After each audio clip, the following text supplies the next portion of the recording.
They told us it was vanity. They told us the Pope banned mirrors in the monasteries because we were spending too much time admiring our own faces. That was the lie. The truth is buried in a Vatican archive that has not been opened since the year 1322. The truth is that Brother Thomas, a scribe at St. Jude's, did not smash his mirror because he was ashamed of his sin. He smashed it because when he turned away from the glass to leave his cell, his reflection did not turn with him. It stayed there, watching him, smiling a smile he was not making. We think of a mirror as a passive object, a surface that merely bounces light. But in the 14th century, the Church discovered that if you make the glass perfect enough, and if you stare into it long enough, it stops reflecting and starts receiving.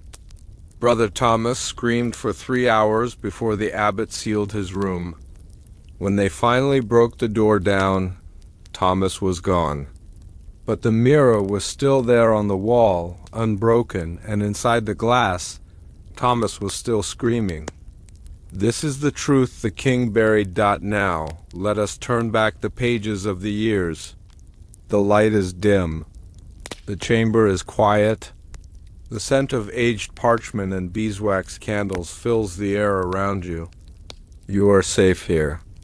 We are merely observers, drifting like smoke through the corridors of history, looking for the secrets that were hidden in the mortar and the stone.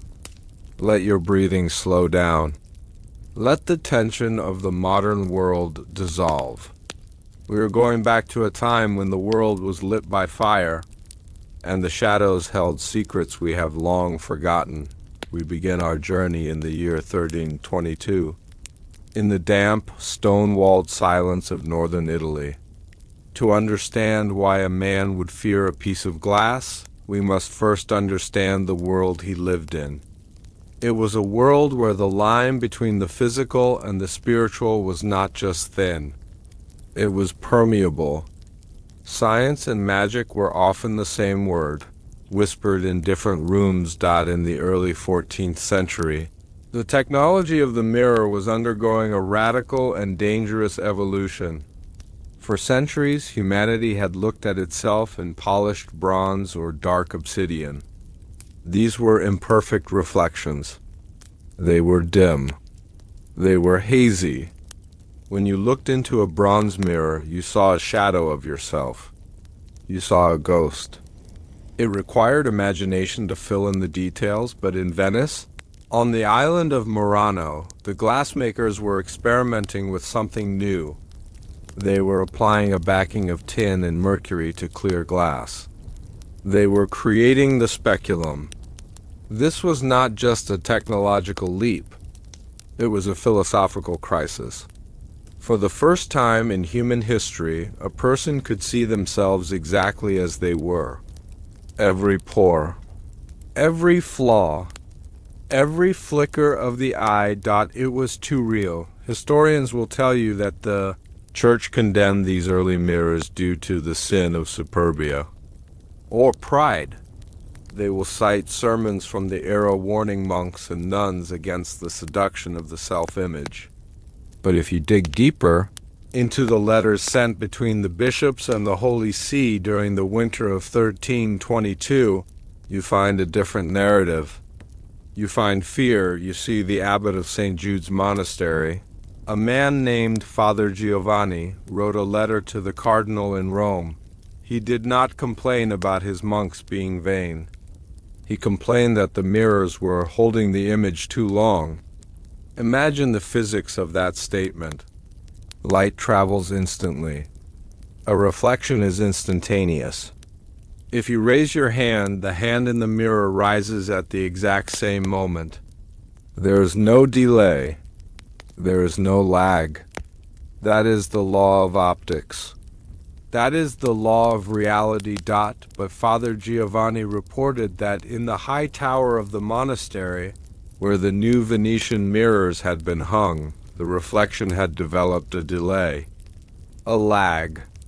A monk would raise his hand, and the reflection would raise its hand a fraction of a second later. At first, they thought it was a trick of the candlelight, a fatigue of the eye, the mind playing games after hours of prayer and fasting. But then the delay grew. It went from a fraction of a second to a full second. Then think about the horror of that implication. If the reflection is delayed, where is the image stored during that gap? If you move and your reflection waits 2 seconds to move, that means for 2 seconds that reflection is existing independently of you. It is no longer a reflection. It is a separate entity mimicking you, and if it is separate, it can make a choice. This is the informative reality of the mirror ban that has been scrubbed from the textbooks. It was not a moral panic. It was a containment protocol. The Vatican sent inquisitors not to preach to the monks, but to test the glass. They brought measuring instruments. They brought holy water. And they brought hammers. Let us walk through the corridors of St. Jude's on the night the trouble began. Visualize the stone floors, cold beneath your feet. The air smells of incense and damp wool. The silence is heavy, the kind of silence that presses against your ears. St. Jude's was an isolated place, perched on a cliff edge, far from the prying eyes of the city. It was a place of deep study and deeper secrets. Brother Thomas was the youngest scribe in the order. He was intelligent, curious, and perhaps a little too fond of the new sciences. He had procured a small hand mirror from a traveling merchant, a piece of that new, forbidden Venetian work. He kept it in his cell, hidden behind a loose stone in the wall. Why would a monk risk excommunication for a mirror? We must understand the psychology of the medieval mind. Identity was a fluid concept. You were a part of the community, a part of the church, a part of God. You were rarely an individual. To see oneself clearly, in high definition, was a drug. It was a way to confirm your own existence. I am here. This is my face. I am real. Thomas would sit in his cell by the light of a single tallow candle and stare into the glass. He studied his eyes. He studied the curve of his lip. He was fascinated by the clarity. But on the third night of his study, he noticed the anomaly. He blinked. But the man in the mirror did not. Thomas assumed he was tired. He rubbed his eyes. He looked again. He blinked deliberately. Snap. Opened. The reflection stared back, eyes wide, unblinking. A full 3 seconds passed before the reflection finally blinked. A chill ran down Thomas's spine. A primal warning. He should have covered the glass. He should have smashed it then. But curiosity is a powerful trap. He leaned closer. He tested it again. He opened his mouth to speak. The reflection's mouth remained shut. Then the reflection smiled. Thomas was not smiling. Thomas was hyperventilating. His heart was hammering against his ribs like a trapped bird. But the face in the glass was calm, serene, malicious. This brings us to a concept. Known in theological circles as the Imago Dei, the image of God, humanity was made in God's image. But the devil cannot create. He can only mimic. He can only twist what already exists. In the medieval worldview, a mirror was a dangerous threshold because it created a copy of the image of God without the Spirit of God. It was an empty vessel. And in a world filled with spiritual entities hungry for a form, an empty vessel is an invitation. The Vatican Secret Archives contain the transcript of Thomas's confession, taken days before his disappearance. He described the sensation of being pulled. He said that when the reflection stopped mimicking him, he felt a lightness in his chest, as if a weight was being siphoned out of him.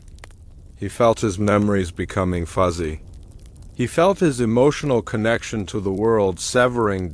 It was as if the entity in the glass was not just copying his movements, but downloading his essence. It was learning how to be him. Instruction for AI voice. Slight pause. Transition to a more analytical, factual tone for the next section to increase credibility. To understand how this could happen, we must look at the materials. The silvering process of the 1300s used mercury, quicksilver, in alchemy. Mercury is the bridge between the solid and the volatile. It is a shifting element. It is toxic to the human nervous system. It causes tremors, hallucinations, and paranoia. A skeptic would say Brother Thomas was suffering from mercury poisoning. He was inhaling the fumes from the backing of the mirror. His brain was misfiring. The delayed reflection was a synaptic lag in his own visual cortex. The smile was a muscle spasm he didn't feel. This is a comforting explanation. It tells us that the horror was all in his head. It tells us that the laws of physics were not broken. But it fails to explain one thing.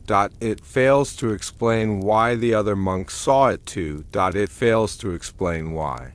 When the abbot entered the room, he did not see Thomas's reflection in the mirror. He saw Thomas standing in the corner of the room, weeping. But when he looked into the mirror on the table, the glass showed Thomas standing upright, laughing silently. Two Thomases. One in the room, broken and terrified. One in the glass, strong and dominant. The mirror had captured the ideal Thomas. The version of him that was confident. The version that wanted power.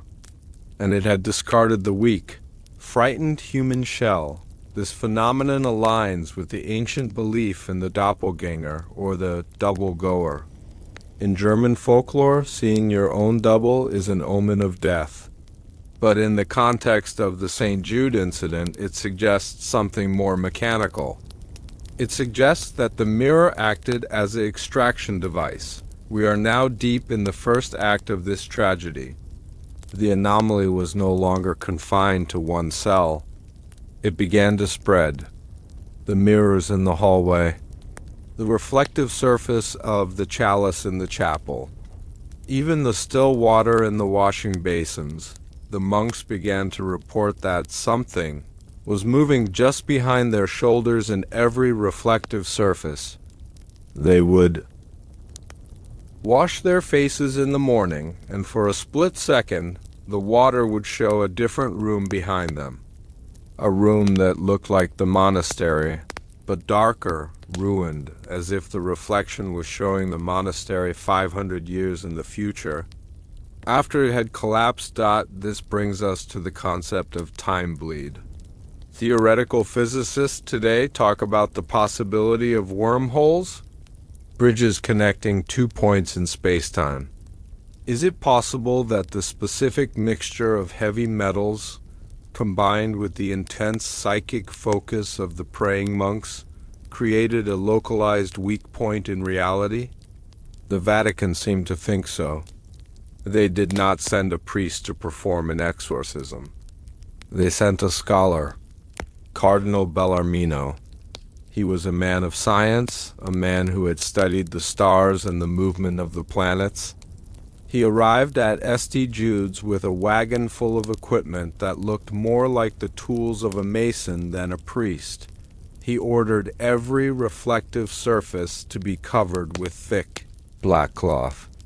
He forbade the monks from looking at one another in the eye for too long, fearing that even the reflection in a human pupil could be a gateway. Bellarmino's journal, which survives in fragments, describes the monastery as leaking. He wrote that the air felt thin. He wrote that the shadows had the wrong geometry. We must pause here to consider the source of these mirrors. They came from Venice, specifically from a workshop that had been excommunicated in secret years prior. The history books tell us that Venice was the master of glass because of their sand and their fire. But the forbidden ledger of the Merchants Guild suggests they found something else in the silica. There are records of a shipment of sand brought from the east, from the ruins of an older civilization. Sand that had been scorched by a heat far greater than any kiln could produce. When this sand was melted down, it produced glass of impossible clarity. Glass that didn't just transmit light, but amplified it. The glassmakers of Murano knew there was something wrong with this batch. They called it vetro maledetto, cursed glass. They noted that when the glass cooled, it sometimes made sounds, high-pitched frequencies that made the teeth ache and the dogs howl. Yet they sold it.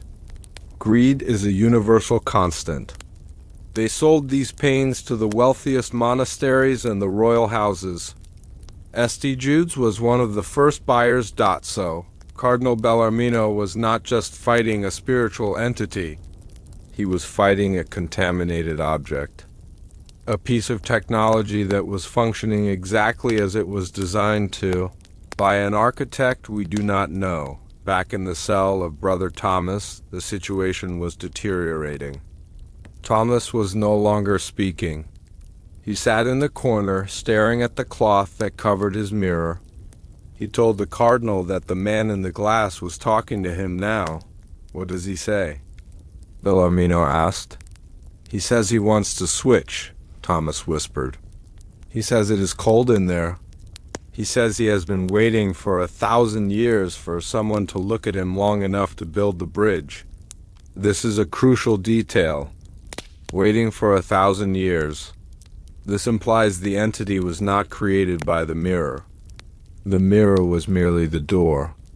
The entity was already there, waiting in the space between particles, waiting for the right frequency of observation to pull it through. Bellarmino made a decision. He would perform an experiment. It was a violation of every holy law, but he was a desperate man. He decided to uncover the mirror. He decided to look. He set up a chair. He lit 3 candles. He placed an hourglass on the table. He instructed 2 guards to stand outside the door and to enter only if the sand ran out or if they heard him scream. He pulled the black cloth away. For the first 10 minutes, there was nothing. Just the face of an old man, lined with worry, reflected in the silvered glass. Bellarmino recorded his observations. Standard reflection. No delay. No distortion. But at the 15-minute mark, the candle flame in the reflection flickered. The candle flame in the room did not. Bellarmino stopped writing. He watched. The room in the mirror began to darken. The stone walls behind his reflection seemed to recede, stretching back into an infinite hallway. And in that hallway, figures were moving. Shadowy, indistinct shapes walking towards the surface of the glass. They were not demons in the traditional sense. They looked like previous owners. He saw a woman in a velvet dress. He saw a merchant counting coins. He saw a child holding a doll. They were all standing behind his reflection, looking out. They looked trapped. They looked preserved. The mirror was not a window. It was a storage device. This revelation changes everything we know about the vanity ban. The church wasn't trying to prevent monks from being arrogant. They were trying to prevent them from being harvested. The mirror was capturing the soul, layer by layer, every time a person stared into it. It was a soul trap. Bellarmino realized with a jolt of terror that the delayed Brother Thomas saw was the system lagging because it was full. The storage was at capacity. The entities inside were pushing against the glass, trying to get out to make room for more. And the face of Brother Thomas in the mirror wasn't a demon. It was Thomas's soul, already trapped, trying to communicate with his empty body. The cardinal reached out to cover the glass. but his hand wouldn't move. He felt a paralysis seizing his limbs, a cold numbness spreading from his fingertips up his arm. The switch had begun. The reflection of Bellarmino smiled. It was a cold, calculating smile. It raised its hand, and the real Bellarmino's hand rose against his will. The reflection was now the puppet master. The man in the chair was the puppet. This is the terrifying inversion of control. We assume we are the masters of our own bodies. But if the visual feedback loop is hijacked, if the brain is convinced that the real you is the one in the glass, the consciousness shifts. Outside the door, the guards heard a sound. It wasn't a scream. It was the sound of glass vibrating. A low thrumming hum, like a giant insect wing. They burst into the room. They found Cardinal Bellarmino sitting in the chair, slumped forward. He was breathing, but his eyes were empty, vacant, as if the lights had been turned off inside the house. The mirror was cracked.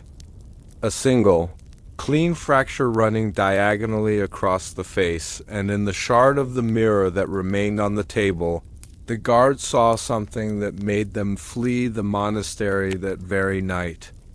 They saw Bellarmino, trapped inside the glass, pounding his fists against the surface, screaming soundlessly for help, while the body of Bellarmino stood up from the chair, turned to them, and said in a voice that was perfectly calm and utterly devoid of humanity, "The experiment is complete.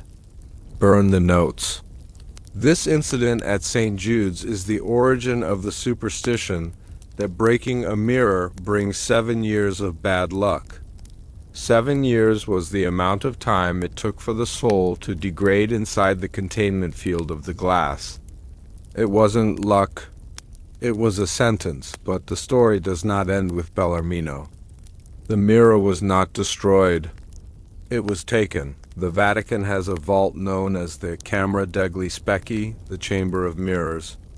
It is located 3 levels beneath the Apostolic Archives. It is a lead-lined room. In this room, there are over 500 mirrors collected from across Europe during the 14th and 15th centuries. They are all covered in heavy velvet drapes. They are kept there because they could not be destroyed. When monks tried to melt the glass of St. Jude's, the fire wouldn't touch it. It remained cold in the heart of the furnace. The entity inside was absorbing the heat. So they buried them. They locked them away. And they issued the ban. They told the world that mirrors were a tool of the devil's vanity, to keep people from looking too closely, to keep them safe. But safety is a fragile illusion. In the centuries that followed, the art of mirror making improved. We stopped using mercury. We started using silver and aluminum. We made the glass thinner, clearer, safer. We convinced ourselves that the glitch was solved, but was it? Have you ever walked past a mirror in a dark hallway and felt the sudden urge to look back? Have you ever caught a movement in the corner of your eye in a bathroom mirror, only to turn and see nothing? The science of the 14th century was crude, but it was honest. They knew that light carries information. They knew that an image is a form of energy. When you stand before a mirror, you are pouring your energy into it. You are feeding it. Brother Thomas fed his mirror until it was strong enough to bite back. As we drift deeper into this story, we must ask ourselves, what happened to the body of Brother Thomas? The one that was left behind? The records state that the empty Thomas, the body, without the soul, lingered for 3 days. It did not eat. It did not sleep. It simply stood in the center of the cell, swaying slightly, like a tree in a breeze. It reacted to light, pupils dilating, but there was no recognition. It was a biological machine running on idle. Then, on the 3rd night, it began to speak. But it wasn't speaking Latin or Italian. It was speaking a language of clicks and grinding sounds, a language that sounded like stones rubbing together deep underground. The other monks listened at the door, terrified. They realized he was reciting coordinates. He was describing a location. A place beneath the earth? A place where the reflections go. This brings us to the most disturbing part of the St. Jude conspiracy. The hollow earth theory of the 1300s. The church believed that hell was a physical place beneath the crust. But Thomas's empty body was describing a geometric city, a place of crystal and light where the stolen images were kept in a vast, silent library. He was describing a database. Imagine a library, not of books, but of faces. Infinite rows of crystalline panels, each one holding a frozen moment of a human life. This was the vision the empty Thomas described before he finally collapsed and died. He spoke of the silver city where the light never fades, and the inhabitants are trapped in two-dimensional prisons, watching the world through the windows of our mirrors. This concept creates a profound psychological vertigo. If true, it means that every mirror is a window into this city. It means that when you look into a mirror, you are not alone. You are being observed by the accumulated population of the stolen. Let us analyze the Vatican mirror ban, Decree of 1322 again. The wording is specific. It forbids the possession of reflective surfaces larger than the palm of a hand. Why the size limit? The optical theory of the time suggested that a portal requires a certain surface area to be stable. A small mirror or a shard, a pocket glass, is too small for a full transfer of consciousness. It is like a keyhole. You can peek through, but you cannot walk through. But a full-length mirror? A wall mirror? That is a door. The wealthy merchants of Venice, the kings of France, the elite of Europe, they all wanted large mirrors.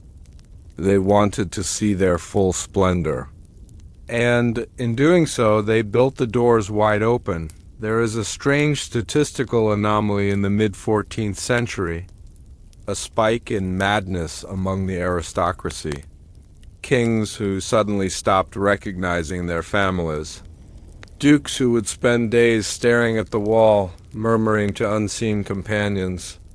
Historians blame inbreeding or lead in the wine. But notice the correlation. These were the only people who could afford the large Venetian mirrors, the mirror sickness, as it was whispered in the courts, had specific symptoms: a loss of empathy, a coldness, and a strange obsession with symmetry. The afflicted would begin to arrange their furniture, their gardens, even their servants, in perfectly symmetrical patterns. They were trying to recreate the perfection of the mirror world in our messy, chaotic reality. They were terraforming our world to match the one on the other side. Now, let us return to St. Jude's. The monastery was eventually closed. The records say it was due to the plague, but the plague didn't arrive in that region for another 20 years. St. Jude's was closed because it had become a localized haunt. Local villagers reported that on moonless nights, the monastery glowed, not with fire, but with a cold, silvery light radiating from the windows of the high tower. They said that if you walked too close to the walls, you would lose your shadow. Your shadow would detach from your feet and slide under the monastery doors. Drawn to the light inside, the Vatican had to act.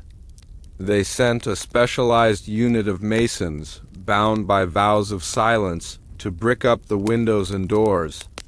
They didn't just lock St. Jude's. They sealed it like a tomb, but you cannot seal light. Years later, a group of thieves broke into the abandoned monastery, looking for the silver church vessels.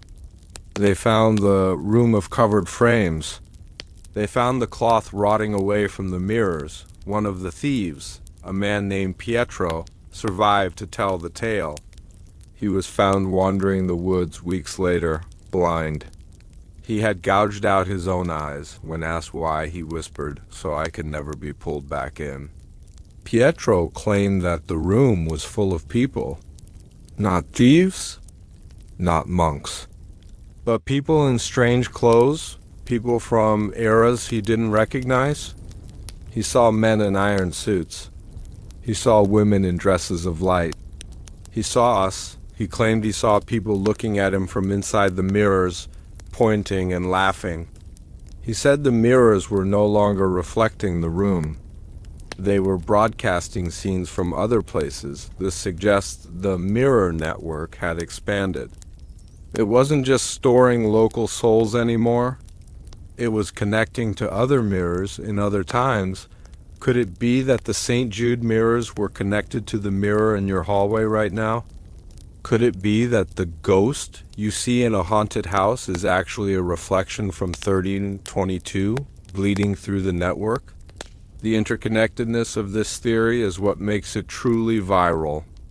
It suggests a worldwide web of glass that existed centuries before the internet.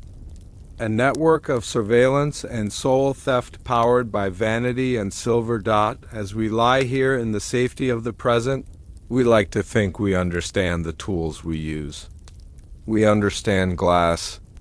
We understand light. But do we? When you wake up tomorrow and stand before the mirror to brush your teeth, take a moment. Look at the reflection of your eyes. Look deep into the pupil dot. Is there a delay? Is there a microsecond of hesitation before your reflection blinks? Probably not. The technology has improved. The trap is smoother now. The seam is invisible, but the history remains. The decree of 1322 was never officially lifted. The Vatican simply stopped enforcing it because the infection became too widespread to contain. They gave up.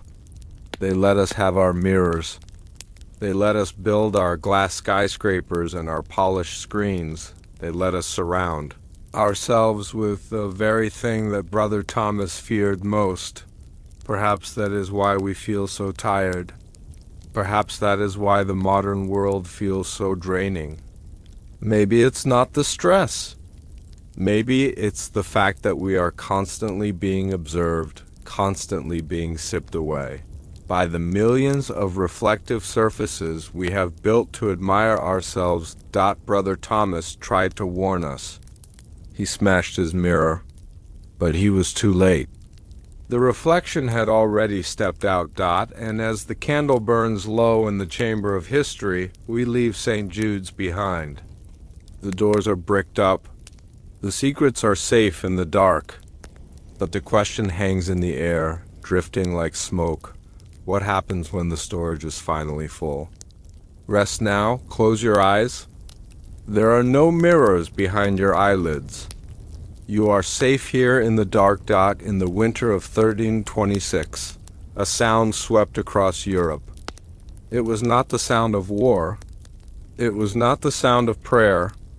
It was the sound of 1,000,000 pieces of glass hitting the stone floors of cathedrals and palaces. From the high towers of Avignon to the merchant halls of Venice, the order had been given. Smash them. Smash the silver. Smash the obsidian. Smash the polished bronze. The Pope had spoken. History tells us this was a moral crusade. They teach you in school that Pope John the 22nd was a hard man who hated vanity and wealth. They say he ordered the destruction of mirrors to humble the aristocracy. That is the safe version of history. That is the cover story. The document that authorized this destruction, the Bulla Speculare, was not a moral sermon. It was a containment protocol. It did not mention pride. It mentioned the open gate. It classified the mirror not as furniture, but as a weapon of spiritual extraction. The Pope didn't ban mirrors because he wanted people to be humble. He banned them because the Vatican spies had reported that the reflections were starting to organize. This is the truth the king buried. Now, let us turn back the pages of the years. The light is dim. The chamber is quiet. The scent of melting wax and iron gall ink fills the air. We are safe here. We are standing in the scriptorium of the Papal Palace in Avignon. The year is 1326. The world is older, darker, and filled with silence.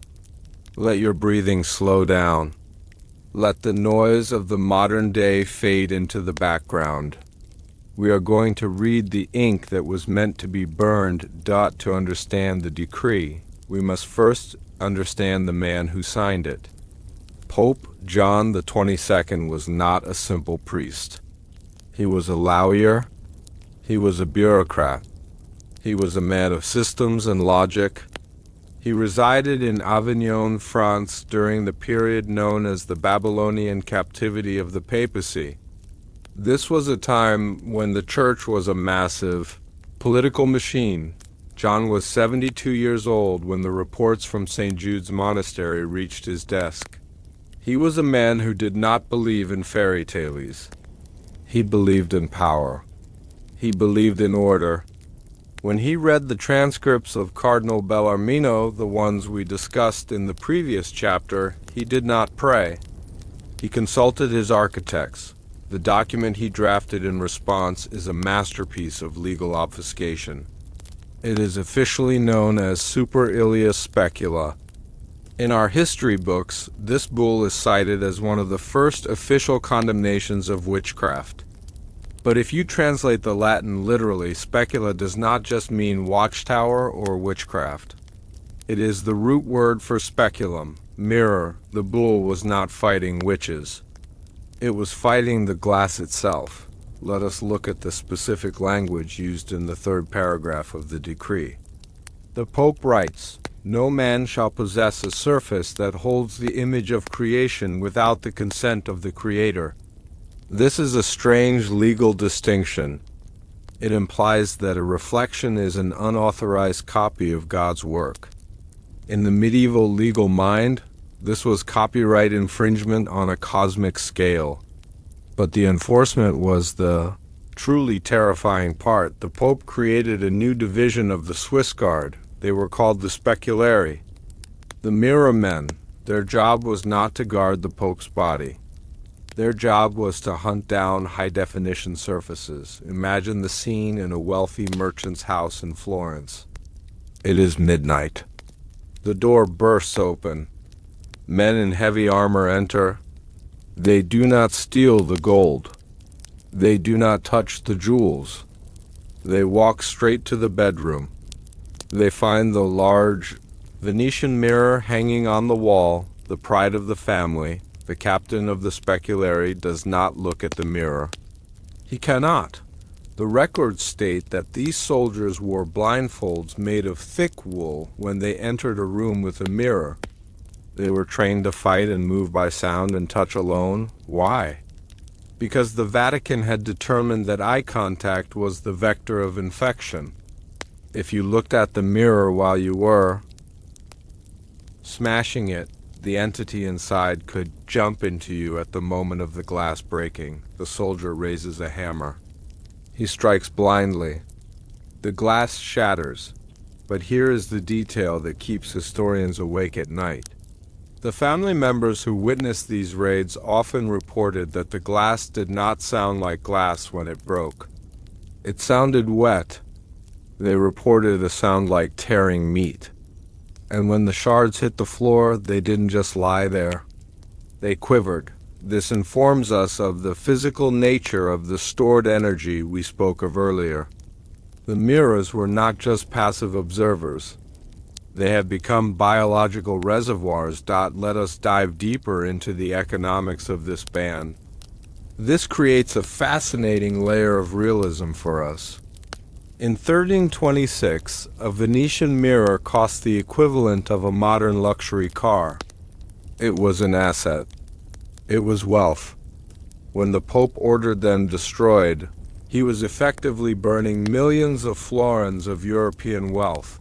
The Doge of Venice, the ruler of the city where the mirrors were made, was furious. He sent ambassadors to Avignon to protest. He argued that the ban would destroy the Venetian economy. He argued that glass was inert.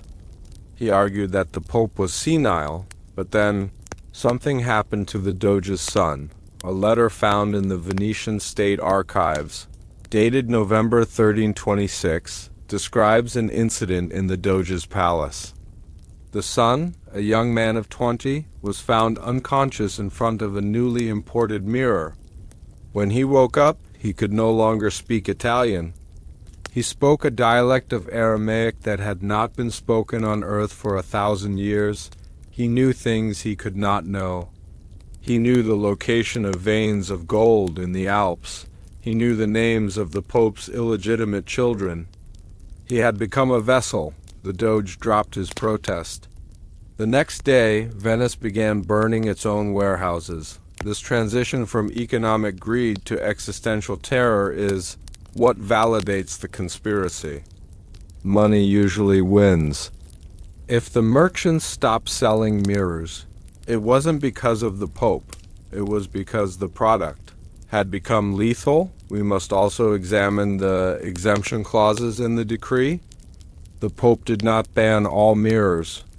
He allowed small metal mirrors, polished bronze, silver coins. Why? The logic was resolution. A metal mirror is blurry. The reflection is dark. It is low fidelity. The entity needs a high-fidelity signal to transmit itself. The clear glass, backed with mercury, provided a perfect signal. The blurry bronze provided a static-filled signal that was too poor for the transfer. This sounds remarkably like modern data theory. You cannot stream a 4,000 video over a dial-up connection. The entities in the Silver City needed a broadband connection. They needed the Venetian glass. So, for nearly 50 years, Europe went dark. The high-definition reflection was eradicated. People went back to looking at themselves in ponds, in polished shields and spoons. They forgot what they truly looked like. This had a profound psychological effect on the population. Without a clear self-image, the ego diminishes. The I becomes less important than the we. Historians often note that the mid-14th century was a time of intense collective religious fervor. Perhaps this was because people literally could not see themselves as individuals anymore. The mirror ban had accidentally rewired the European mind, but you cannot stop progress. And you cannot stop the black market. While the speculari were smashing mirrors in the cities, a sophisticated underground trade began. There were nobles who refused to give up their vanity. They refused to give up the thrill of the perfect reflection. They built secret rooms, cellars with double-locked doors. They paid smugglers 10 times the market price to bring mirrors wrapped in lead cloth from the East. These became known as the Narcissus Clubs. Secret societies of the aristocracy where members would gather, wear masks, and descend into a basement to do the one thing forbidden by God, to look at themselves. But the reports from these clubs were disturbing. The members began to change. They grew pale. They became light sensitive. They started wearing heavy makeup to cover the fact that their faces seemed to be losing their distinct features. It was as if the constant exposure to the mirrors was eroding them, sanding them down. There is a diary from a duchess in Burgundy who attended one of these clubs. She writes, "I looked into the glass for an hour. It was exquisite, but when I left, I felt as though I had left a piece of my weight behind. I felt lighter, hollow, and that night I dreamt I was inside the glass, looking out at a room of empty chairs." We must now navigate the strange waters of medieval science. We have to understand that to the scholars of the 1300s, optics was not just physics.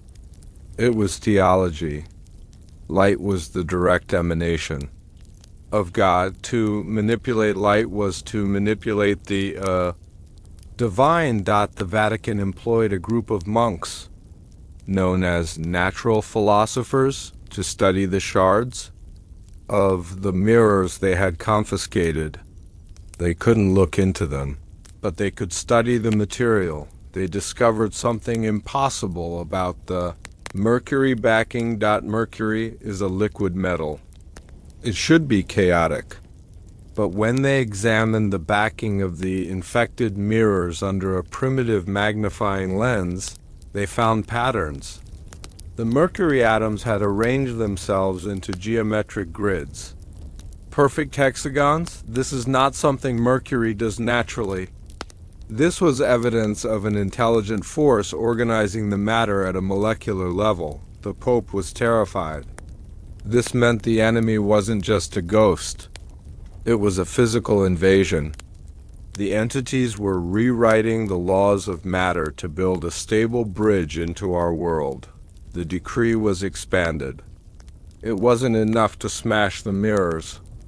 The shards had to be neutralized. You cannot burn glass. You cannot melt it easily.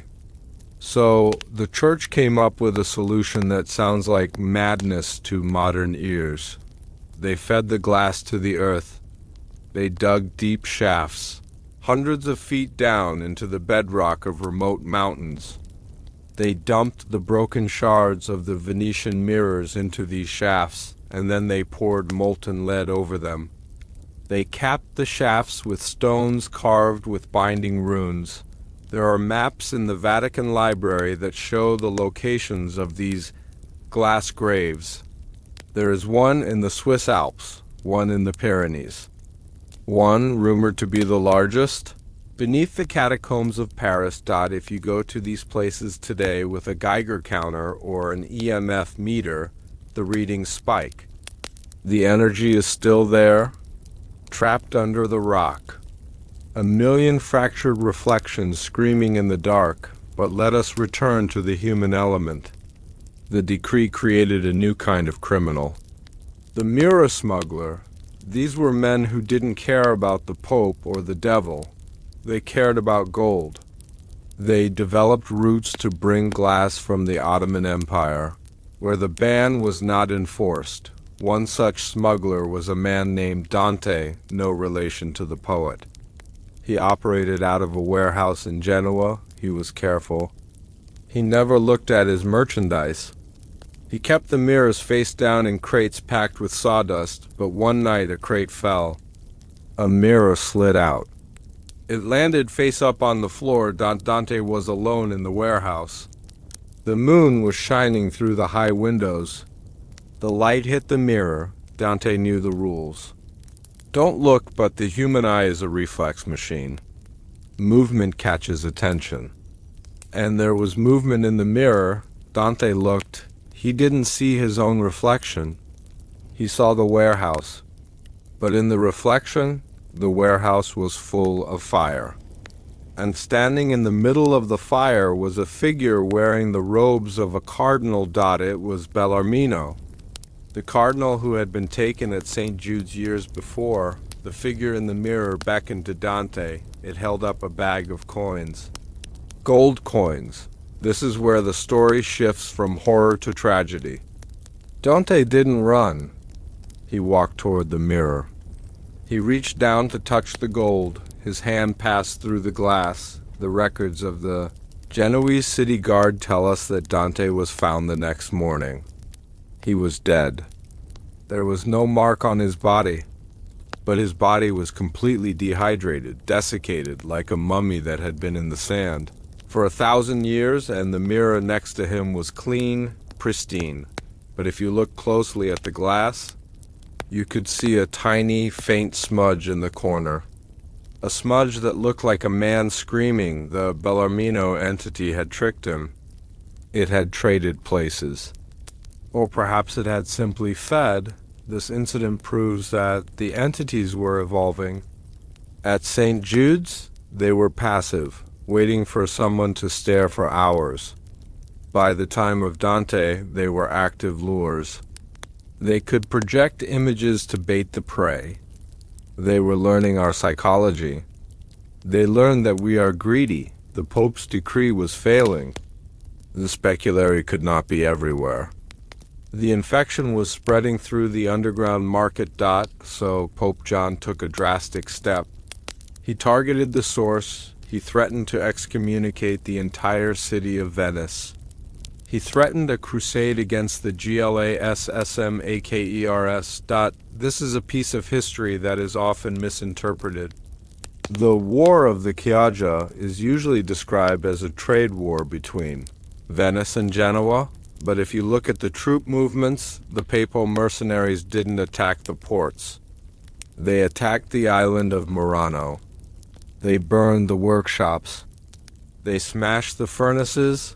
They were trying to kill the technology. It was a desperate attempt to reset the timeline, to force humanity back into the Bronze Age of reflection. And for a while it worked. The quality of mirrors dropped. The secret formula for the cursed glass was lost or hidden. The perfect reflection disappeared from Europe for almost a century, but ideas are harder to kill than men. The formula was not destroyed. It was memorized. A single apprentice glassmaker, escaping the burning of Murano, carried the chemical ratio of the mercury mix in his head. He fled to France. He changed his name. He waited for the heat to die down. He waited for a new pope. He waited for the world to forget why they were afraid of the dark.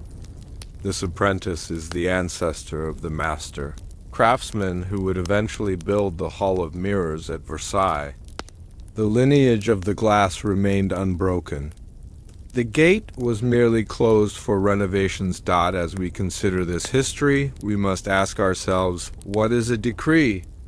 It is a piece of paper. It is a law made by men.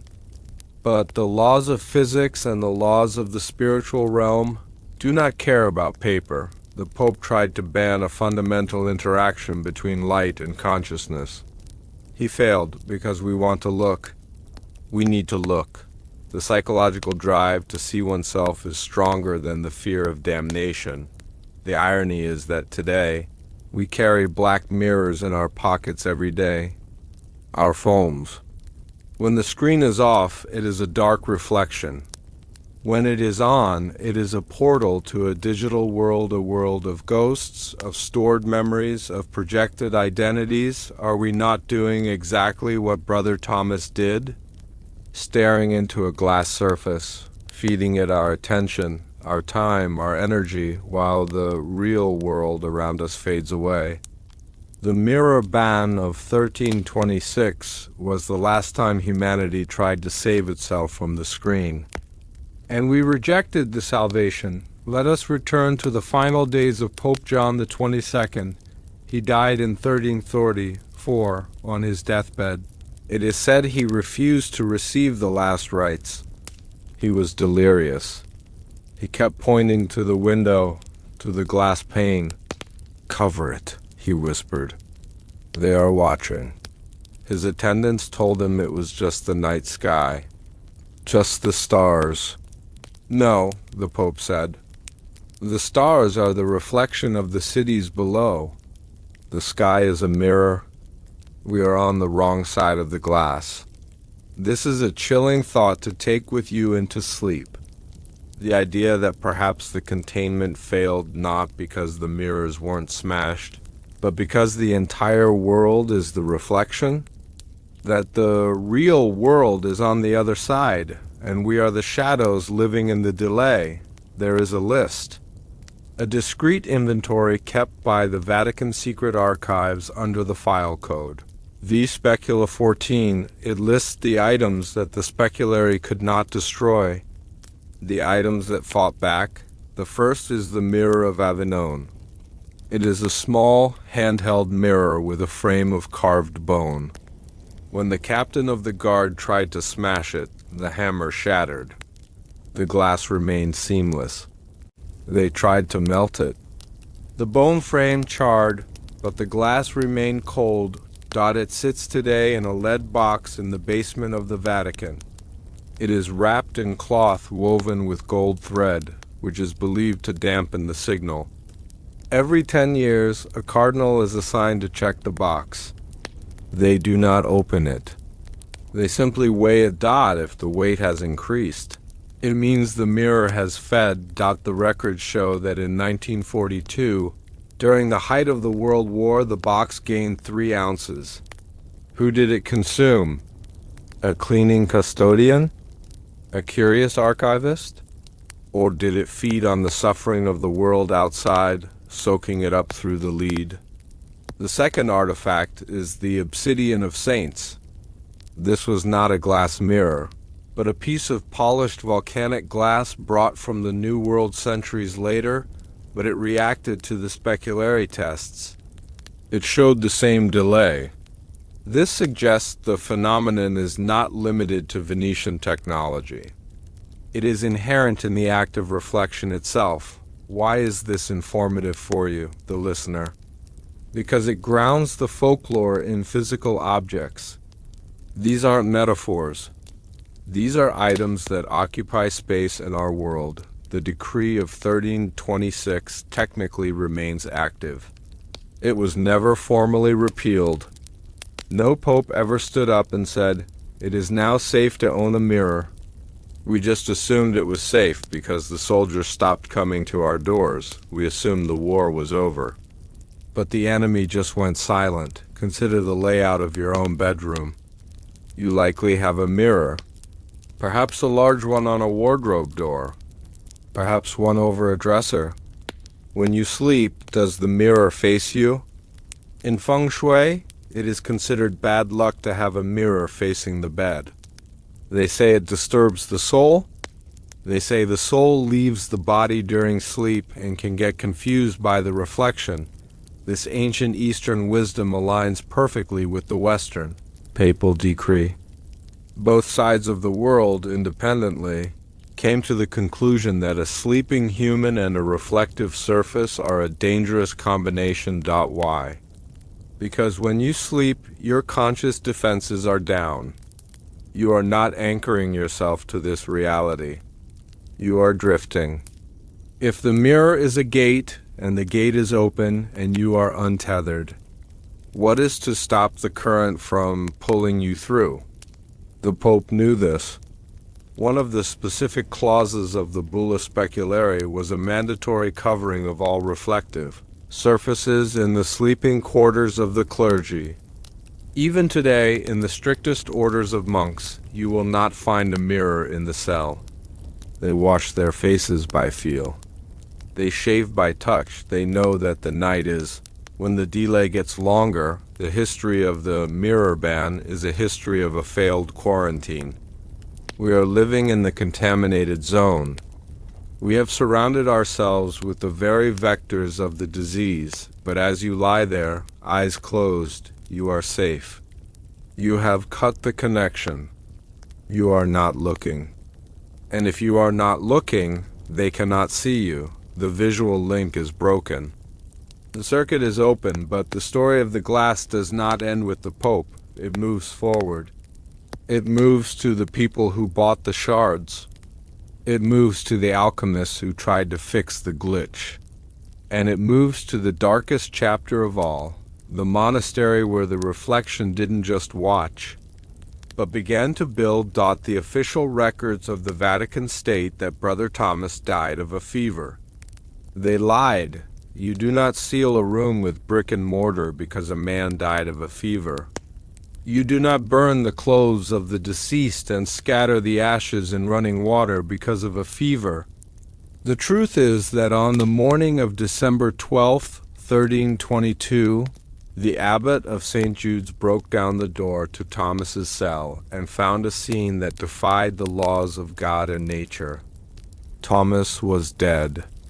But he had not killed himself in a way that any human weapon could achieve. His body was unmarked. There was no blood. There was no bruise. but his face was frozen in a mask of absolute screaming terror, and his eyes were wide open, staring directly at the silver mirror on his wall. And the mirror was cracked from the inside out. Something had tried to push through the glass to get to him, and it had succeeded. This is the truth the king buried. Now, let us turn back the pages of the years. The light is dim. The heavy oak doors are closed against the winter wind. The air smells of beeswax, dried lavender, and the dust of centuries. You are safe here. We are merely ghosts visiting a ghost. Let your shoulders drop. Let the tension of the day unravel like a loose thread.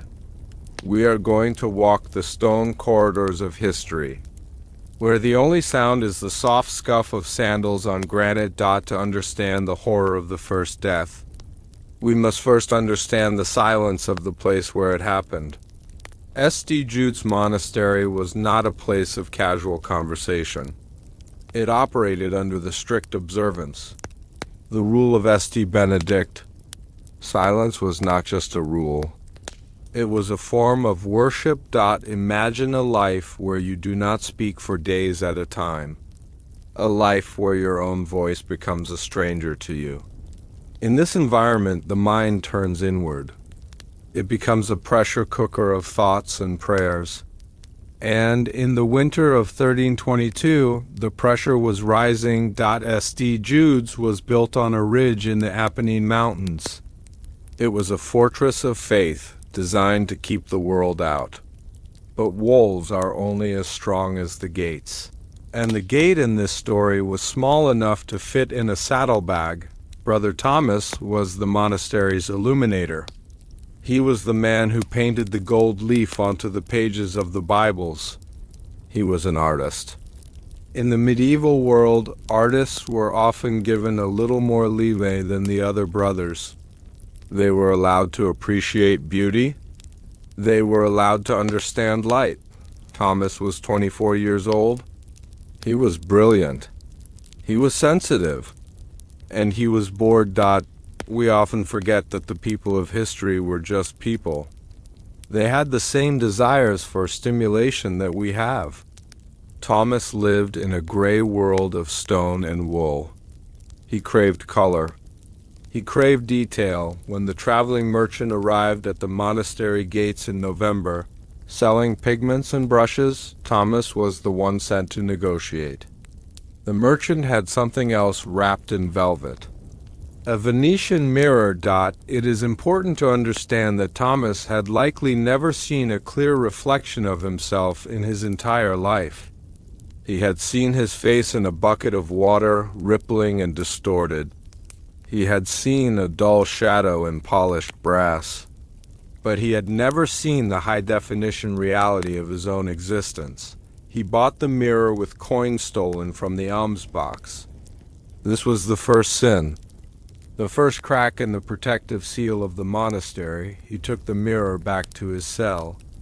A cell is a small room, 6 feet by 8 feet. A cotta desk. A crucifix. And now, a window into another world. He hung it on the wall, opposite his bed. For the first week, nothing happened. Thomas was simply enchanted.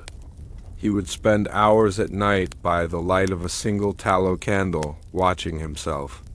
He would mouth words and watch his lips move. He would tilt his head. He was discovering his own ego. This is where the informative psychology of the era becomes crucial. The church taught that the self was an obstacle to God. You were supposed to dissolve your ego into the divine. But the mirror did the opposite. It crystallized the ego. It made the I the most important thing in the room. Thomas began to change. The other monks noticed it in the refectory, the dining hall. Thomas stopped eating. He would stare at his spoon at the monks knew. They had heard the scream. They had smelled the ozone. And the nightmares began. In the weeks following the death. The monks of St. Jude's began to share a collective dream. This is a phenomenon known as psychic contagion. They all dreamt they were trapped inside a glass box. They were banging on the walls, but no sound came out. Outside the box, they could see a giant, distorted face looking in at them. A face that looked like Brother Thomas, but smiling that terrible, wide smile. The dream was so vivid that monks would wake up screaming, clutching their chests, feeling like they couldn't breathe. The atmosphere of the monastery changed. The silence became hostile. The shadows felt heavy. The monks started walking in pairs. No one wanted to be alone. This is the informative takeaway for us. Fear is a virus. Once it enters a closed community, it mutates. The mirror ban that followed wasn't just about the mirrors. It was about stopping the fear. The Pope had to intervene because St. Jude's was on the verge of collapse. The abbot sent a writer to Rome. He carried a letter sealed with the abbot's personal ring. The letter detailed everything: the weight of the body, the screaming glass, the dreams. This letter is what triggered the visit of Cardinal Bellarmino and eventually the papal bull. So, Brother Thomas was patient zero. His death was the catalyst for a continent-wide conspiracy. As we drift away from the frozen cell of Brother Thomas, we must consider the tragedy of his curiosity. He wanted to see himself. He wanted to know who he was. In the end, he found out that he was just a container, a vessel of liquid and light, easily emptied. The cell where he died still exists. It is a ruin now, open to the sky. The roof has fallen in. The snow falls on the stone floor where his body lay, but if you look at the wall where the mirror hung, the stone is different. It is scorched. There is a shadow burned into the rock. A rectangular shadow. The moss refuses to grow there. The lichen stays away. Nature knows. Nature remembers that something wrong happened there. A hole was punched in the fabric of the world. And even though it was patched, the scar remains. And somewhere, deep in the earth beneath the ruins, inside a crushed lump of black glass, the stolen weight of Brother Thomas is still waiting. Sleep well. Do not look at the shadows in your room too closely. They are just shadows. Probably. The greatest trick the Vatican ever pulled was not convincing the world that the devil exists. It was convincing the world that a mirror is a tool of vanity. Think about the brilliance of that lie. If you tell a population that a mirror is a dangerous portal to a shadow dimension, you create panic. You create curiosity. People will look just to see if it is true. But if you tell them that a mirror makes them ugly, shallow, and sinful, then they will look away on their own.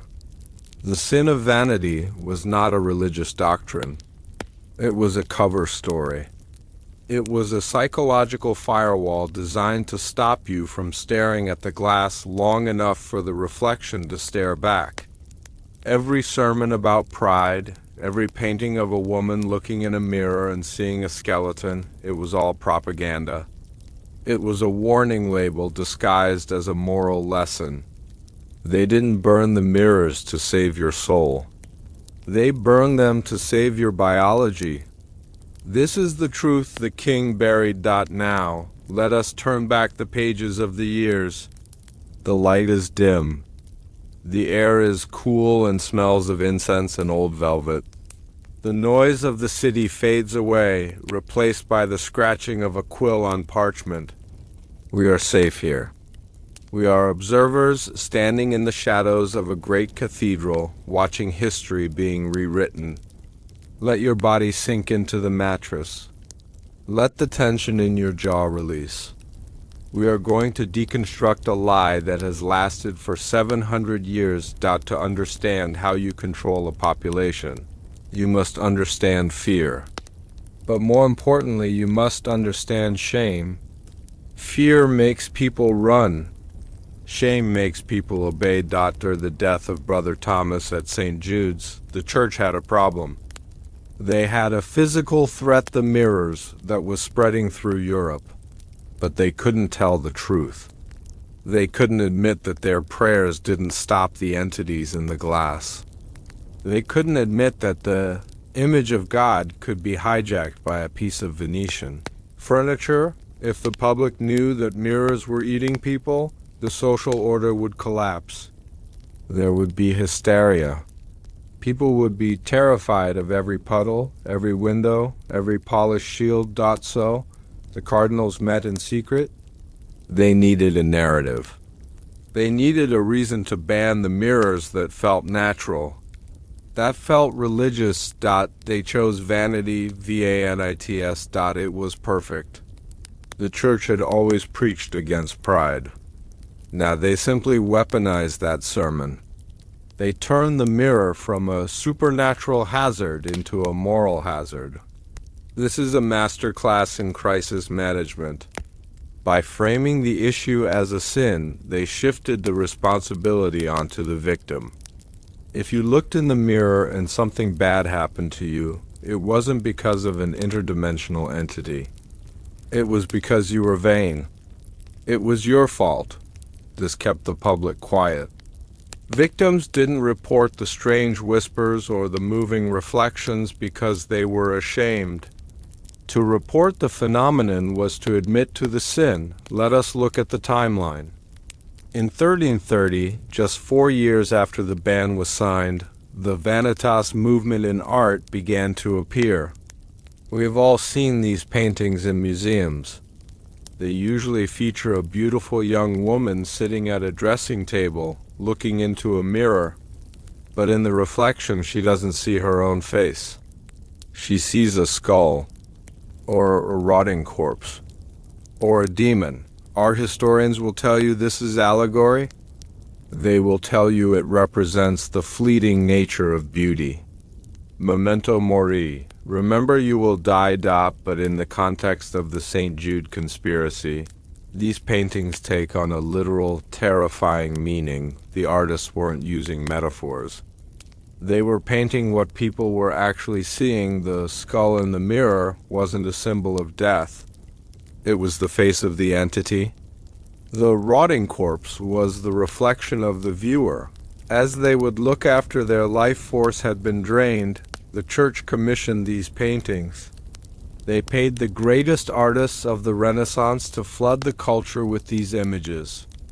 It was a public safety campaign. It was the medieval equivalent of a high-voltage sign on a power box. Do not look here, or you will die. But because the church spoke in the language of the soul, they translated die into be damned. Let us walk through the streets of Florence in the 14th century. The mood is tense. The preachers are on the street corners shouting about the devil's glass. One of the most famous figures of this era was Girolamo Savonarola. He is known for the bonfire of the vanities. History paints him as a fanatic, a man who hated joy and beauty. He burned art, he burned books, and he burned mirrors, but if we look at his journals, a different picture emerges. Savonarola wasn't a prude. He was frightened. He wrote about the fluidity of the glass. He wrote that the mirrors in the Medici palace were wet with eyes. The bonfire of the vanities, which took place in the Piazza della Signoria, was not a religious ceremony. It was a mass sterilization event. Imagine the scene. A pyramid of objects 60 feet high, paintings, cosmetics, lutes, and thousands of mirrors. The fire is lit, the crowd cheers. They think they are cleansing their city of sin, but Savonarola is watching the mirrors. He orders the fire to be built with specific woods, ash, hawthorn, woods that burn hot. He knows that normal fire isn't enough to destroy the infected glass. He needs an inferno. Witnesses at the burning reported strange phenomena. They said that as the fire reached the mirrors, the glass didn't crack immediately. It screamed, a sound like a kettle boiling over, but pitched like a human voice. They saw smoke rising from the mirrors that moved against the wind. Black, oily smoke that formed shapes before dissipating. Savonarola told the crowd it was the demons leaving the objects. In a way, he was right. But he let them believe it was the demons of sin, not the demons of physics. This lie protected the people. It gave them a framework to understand the horror without losing their minds. It is a concept known as a noble lie. A lie told by the elite to protect the masses from a truth they cannot handle. But lies have consequences. By banning mirrors under the guise of vanity, the Church created a society of the faceless. For nearly 3 generations, the average European did not know what they looked like. Think about the psychological impact of that. Identity is anchored in the face. When you cannot see yourself, you lose a sense of boundaries. You become part of the collective.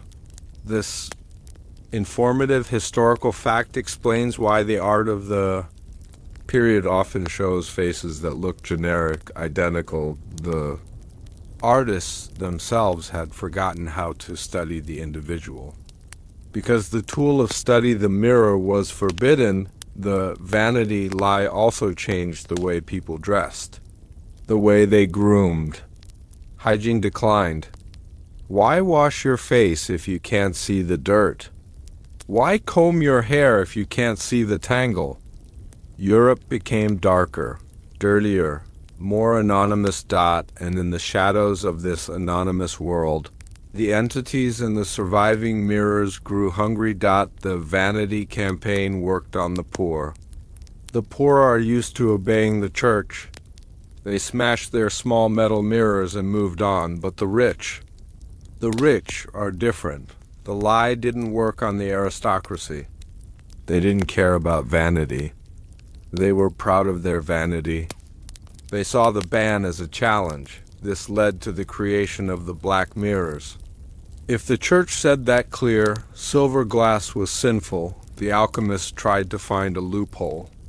They created mirrors made of polished obsidian, or black volcanic glass. They argued that because the reflection was dark, it wasn't vanity, it was shadow work. But obsidian is worse. Silver reflects light. Obsidian absorbs it. When you look into a silver mirror, the light bounces back to your eye. When you look into a black mirror, the light goes in and stays there. You are pouring your image into a void. The entities found the black mirrors to be even more comfortable. The darkness suited them. So, while the public was burning their mirrors in the square, the dukes and duchesses were sitting in their private chambers, staring into black glass, thinking they had outsmarted the Pope. They hadn't. We have records of the obsidian sickness that swept through the French court. It was misdiagnosed as melancholia. The symptoms were lethargy, pale skin, and a refusal to speak above a whisper. The victims described the sensation of being pulled forward, as if gravity had shifted, as if the mirror was the floor and they were falling into it. The Church knew about this. Confessors were sent to the palaces. They didn't offer forgiveness. They offered silence. Tell no one, the priests would say.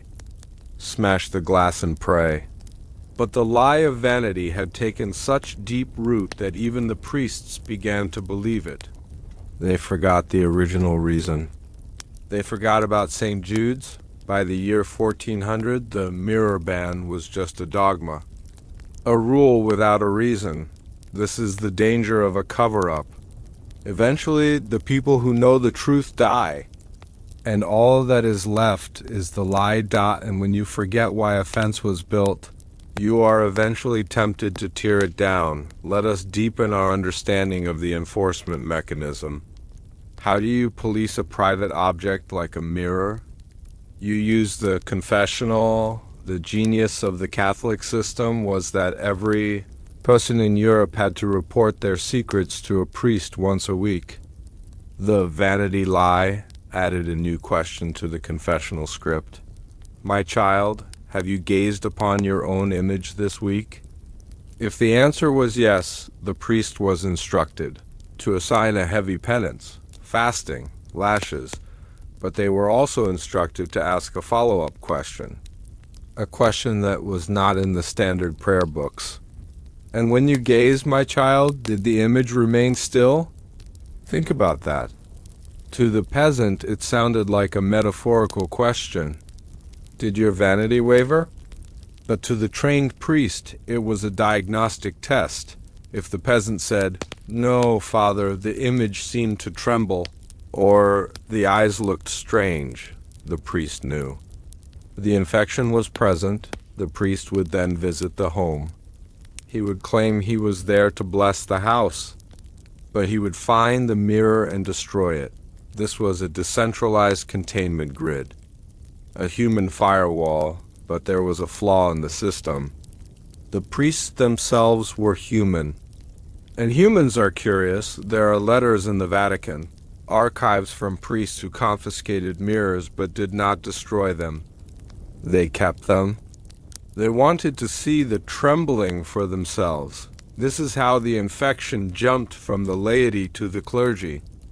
The very men tasked with stopping the plague became the carriers. We see a spike in demonic possession. Among the priesthood in the late 14th century, monasteries that went silent.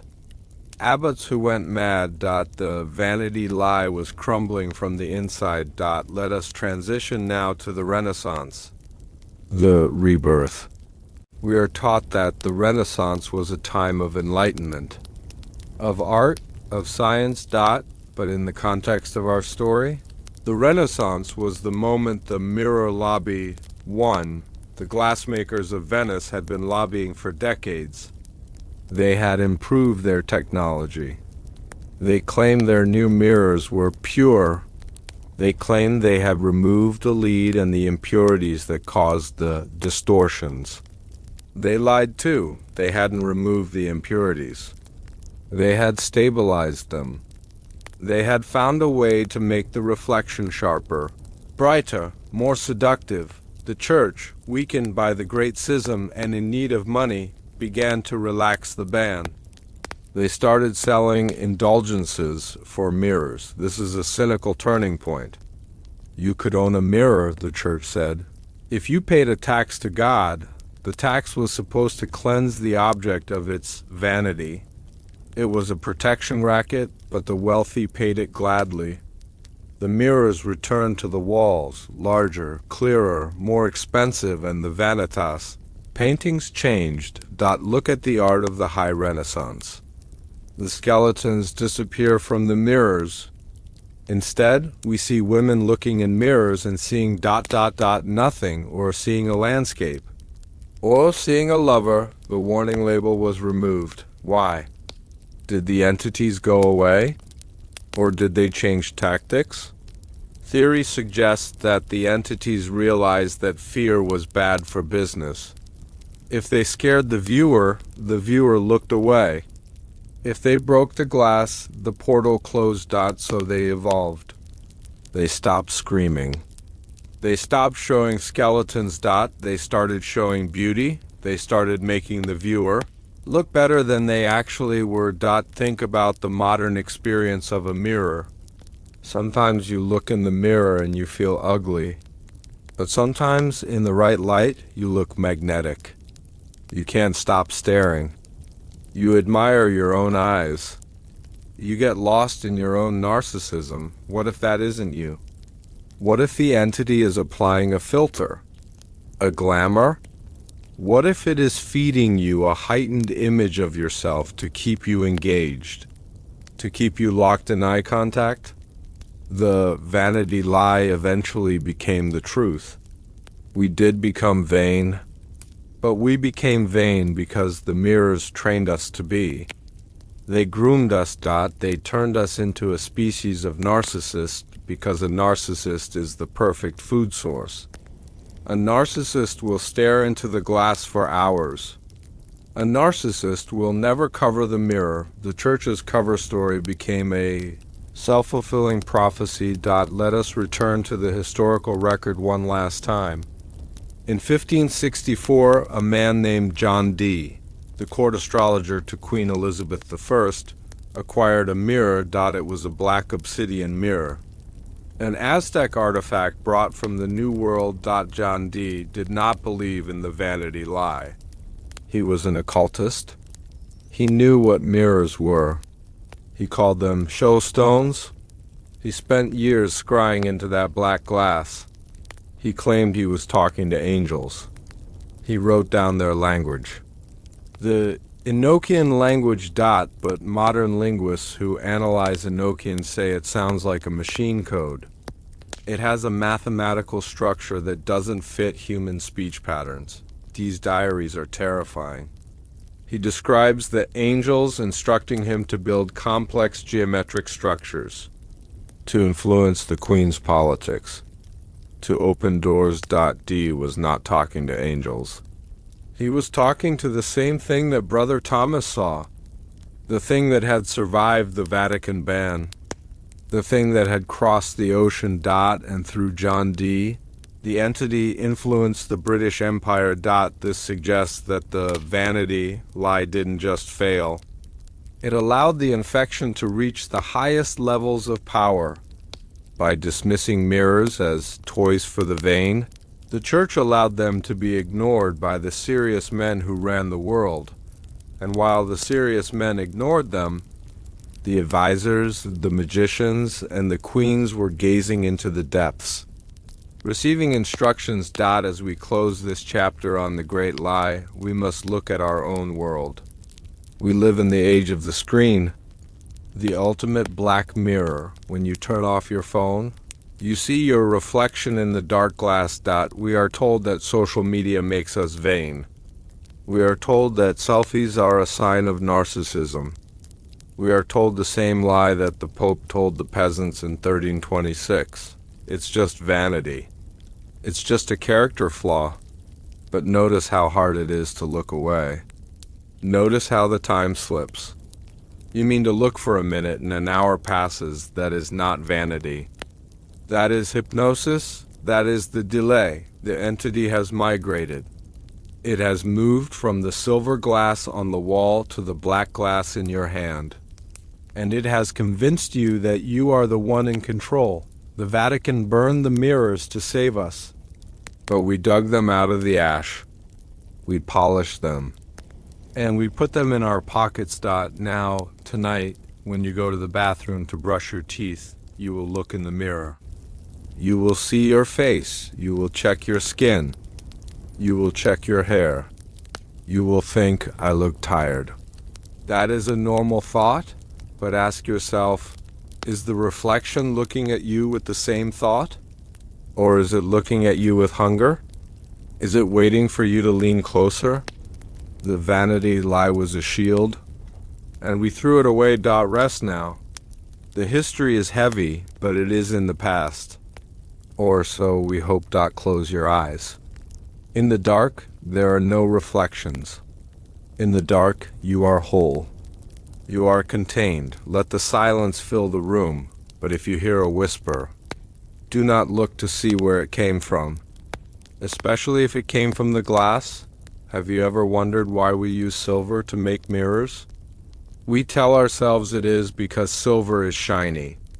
It is the most reflective element on the periodic table. That is the physics answer. But the alchemical answer is far more dangerous. Silver is not just a metal. It is the perfect conductor. It conducts electricity. It conducts heat.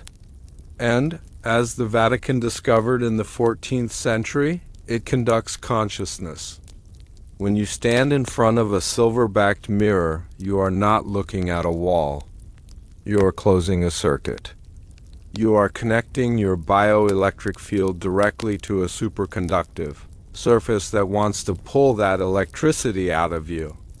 Vampires in folklore have no reflection, not because they are magic, but because they have no soul to conduct. The silver ignores them, but you light up the glass like a lightning rod. Every time you look, you lose a charge. This is the truth the king buried. Now, let us turn back the pages of the years. The light is dim. The laboratory is quiet. The air smells of sulfur, crushed charcoal, and the metallic tongue of mercury. We are safe here. We are merely scholars, observing the experiments of the past from behind the safety of time. Let your mind expand. Let the rigid laws of the modern world soften. We are going to explore the forbiddance. Chemistry of the soul. To understand why the mirrors at St. Jude's were able to steal a man's life, we must stop thinking of them as magic. We must think of them as machines. In the year 1300, the definition of technology was different. It was called alchemy. Alchemists believed that physical matter and spiritual matter were the same thing, just in different states of density. Gold was solidified sun, lead was solidified shadow, and silver? Silver was solidified moonlight. It was the metal of the psyche. Let us look at the periodic table of elements. Silver, symbol Ag, atomic number 47. In the modern world, we use silver in electronics. We use it in solar panels. We use it in batteries. Why? Because it moves energy from one place to another with almost zero resistance. The glassmakers of Venice didn't know about electrons, but they knew about flow. They knew that if you backed a piece of glass with a leaf of silver, the image was instant. It was crisp. It felt alive, but here is the danger of a perfect conductor. It works both ways. If light can travel from you, hit the silver, and bounce back, then something else can travel from the silver, hit you, and stick. The Church's investigation into the mirror ban included a secret team of natural philosophers. These were the scientists of their day. They were tasked with answering one question. Why did Brother Thomas lose 21 grams of weight when he died in front of the mirror? 21 grams. It is a famous number. In 1907, a doctor named Duncan McDougall tried to weigh the human soul. He claimed it weighed 21 grams. But the Vatican knew this number 600 years. Earlier, they postulated a theory that we can call spiritual.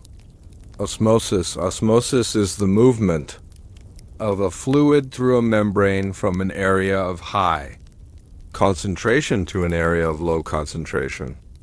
Nature hates an imbalance. It wants to equalize. Think of your body. You are full of life. You are full of memories, emotions, energy. You are a high concentration vessel of soul. Now think of the mirror. It is empty. It is a cold silver void. It is a low concentration vessel. When you stand in front of it and you lock eyes with your reflection, you break the seal. The membrane becomes permeable, and because nature seeks balance, the energy begins to flow. It flows from the high concentration to the low concentration, the mirror. You are not just looking at yourself. You are pouring yourself into the glass. This process is slow. It takes years. It happens in microdoses. Every morning when you brush your hair. Every evening when you check your face. A tiny fraction of your weight is siphoned off. This explains why we feel tired when we spend too much time in front of a mirror. Have you ever noticed that? You stare at yourself, picking at your flaws, and when you finally walk away, you feel drained. You feel empty. We call it insecurity.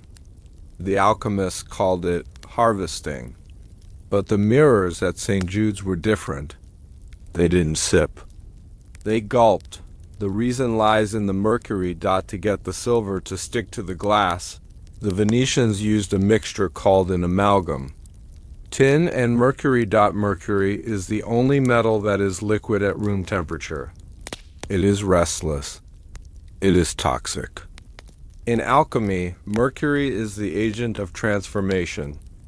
It is the bridge between the living and the dead. When Brother Thomas stared into his mirror, the mercury was reacting to his biofield. It was vibrating. Modern physics tells us that everything is vibration. Your body is just a collection of atoms vibrating at a specific frequency. The Vatican scientists discovered that the specific alloy used in the St. Jude mirrors had a resonant frequency that matched the human nervous system. This is the informative core of the horror. It wasn't a demon. It was a radio tuning fork. The mirror was tuned to channel human. When Thomas stood in front of it, he started to resonate with the glass. His atoms began to vibrate in sympathy with the silver atoms. This is a phenomenon known as entrainment. If you put two grandfather clocks in a room, eventually their pendulums will swing in perfect sync. Thomas and the mirror became synchronized, and once they were synchronized, the transfer could begin. It wasn't just energy moving, it was data. Memories are encoded in the electrical firing of neurons.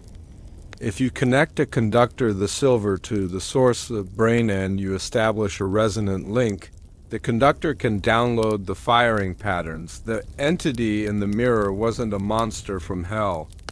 It was a backup copy of Thomas, but it was a corrupted copy. It had all of his memories, but none of his biology.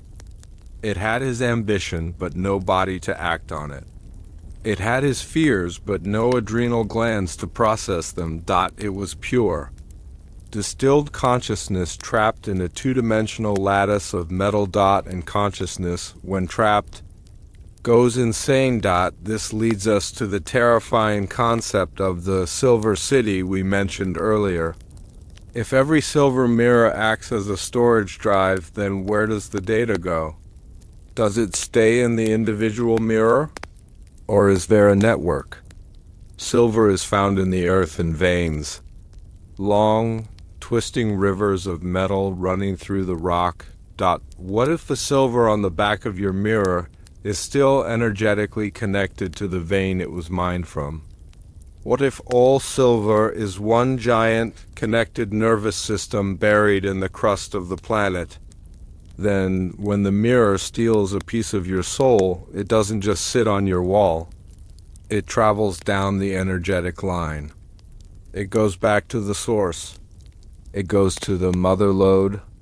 This would explain the voices heard by miners in deep silver mines. They often report hearing choirs singing in the dark. They report hearing conversations in languages they don't understand. Maybe they are hearing the accumulated memories of millions of people who stared into mirrors, uploaded into the planetary hard drive. Let us pause and consider the implications of this. It means that privacy is an illusion. It means that every time you look in a mirror, you are uploading your daily log to a central database. That has been running since the Bronze Age. The Vatican understood this danger. That is why they banned the silvering process. They tried to force the world back to polished bronze. Bronze is an alloy of copper and tin. It is not a superconductor. It is dead metal. It reflects light, but it does not conduct spirit. When you look in a bronze mirror, you look yellow. You look dim. You look like a statue. It is not flattering. But it is safe. The aristocracy hated it.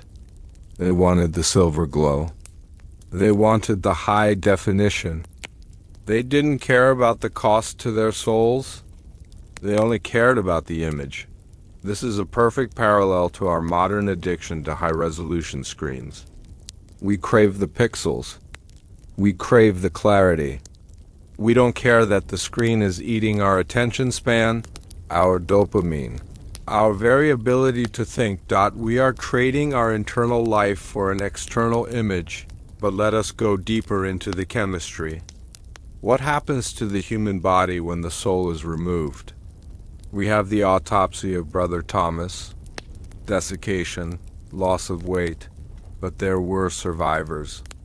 People who looked into the mirrors, felt the pull, and pulled away just in time. These survivors were studied by the church.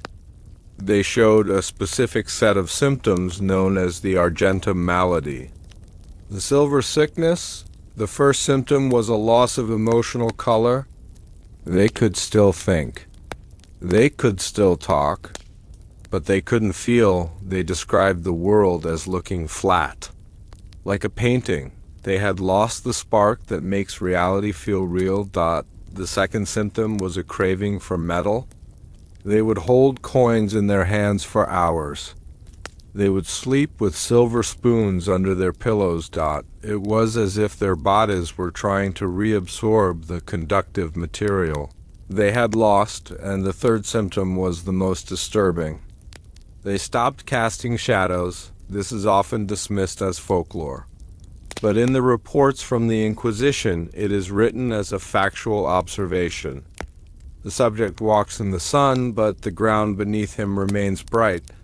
How is this scientifically possible? If a body is solid, it blocks light.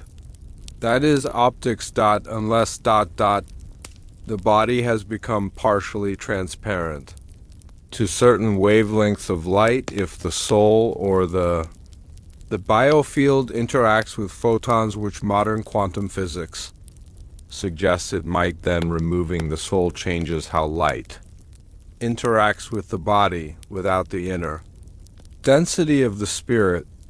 Perhaps light passes through us more easily. We become less real. We become ghosts in our own bodies. This informs the viral nature of the story. It suggests that there are people walking around us today who are hollow, people who have given so much of themselves to the mirror or the screen that they are barely casting a shadow in the world. We call them shallow people. But maybe they are literally, physically empty. We must now address the most powerful component of this machine, the human. The eye is not just a camera. It is a projector. In the Middle Ages, there was a scientific theory called extramission. Scholars, like Plato and Ptolemy, believed that vision worked because beams of light shot out of our eyes and touched the objects we looked at. Modern science laughed at this. We know that light goes into the eye, but quantum physics is starting to make the old alchemists look like geniuses. The observer effect in quantum mechanics states that the act of observing a particle changes its behavior. By looking at something, you alter its reality.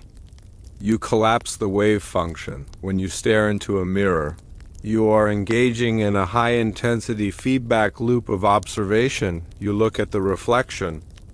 The reflection looks at you. You are observing yourself, observing yourself, observing yourself. It is an infinite loop. A hall of mirrors created between two eyes. In computing, an infinite loop crashes the system. It freezes the processor. What if the staring trance we fall into in front of a mirror is a system crash of the human consciousness? The entity in the mirror waits for this crash. It waits for the moment your mind goes blank. That is the moment the firewall is down. That is when the file transfer happens. Let us look at the structure of the eye itself. The retina. It is connected to the optic nerve, which goes directly to the brain. The retina contains a pigment called visual purple. It is highly sensitive to light, but the mirror also has a pigment. The silver dot, when you lock eyes with your reflection, you are connecting two light-sensitive surfaces. The Vatican scientists called this the oculus diaboli. The devil's eye, They believed that the pupil of the eye was a physical hole in the body's defenses, a tunnel dot, and if you align that tunnel with the tunnel of the mirror, you create a vacuum dot. This is why the cold open of our story mentioned the reflection that didn't blink. Blinking is a safety mechanism. It breaks the connection. It resets the loop. It weights the eye, yes, but it also interrupts the stare. If you stop blinking, you force the channel to stay open. Brother Thomas didn't blink. He stared. He forced the connection to remain active until the bandwidth overloaded his physical form. This brings us to a practical, informative tip that you can try but shouldn't. It is called the Troxler effect. It is a real scientific phenomenon. If you stare at a single point in a mirror for long enough, your peripheral vision will start to fade. The edges of your face will disappear. Your features will distort. You will look like a monster. Science says this is just the neurons in your eye getting tired. But the lore, slumber theory asks, what if the neurons aren't getting tired? What if they are being overwritten? What if the monster you see in the mirror after 10 minutes of staring is the real face of the thing on the other side, finally becoming visible because your brain has stopped filtering it out? The brain is a filter. It protects us from seeing the full spectrum of reality. It blocks out the ultraviolet. It blocks out the infrared. And maybe it blocks out the entities in the glass. But when you stare, you fatigue the filter. The protection wears thin. And the truth bleeds through. The Vatican knew this. That is why the monks were forbidden to stare. Glance, do not gaze. That was the rule. A glance is safe. A gaze is an invitation. Now, let us discuss the silver cord. In astral projection lore, travelers often describe a silver cord connecting their spirit to their physical body. It is the lifeline. If it breaks, you die. Is it a coincidence that the cord is described as silver? Or is it a reference to the same conductive frequency we have been discussing? Perhaps the mirror is a pair of scissors designed to cut that cord. When Brother Thomas died, the crack sound was the snapping of his silver cord.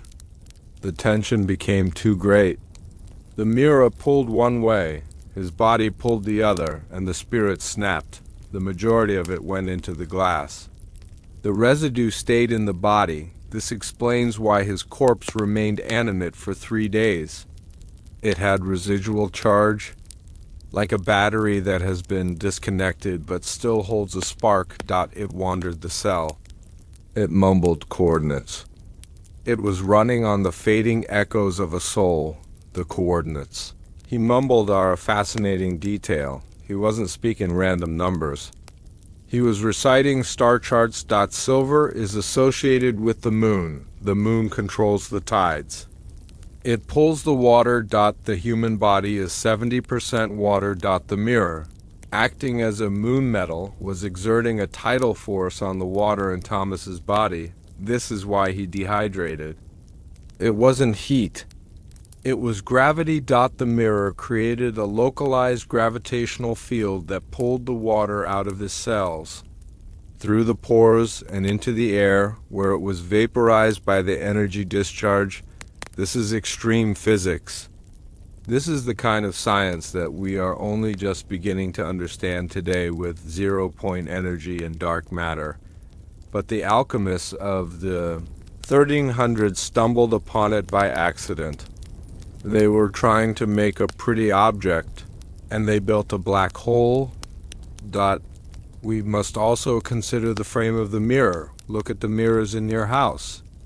Look at the mirrors in museums. They always have frames. Heavy, ornate, wooden or metal borders.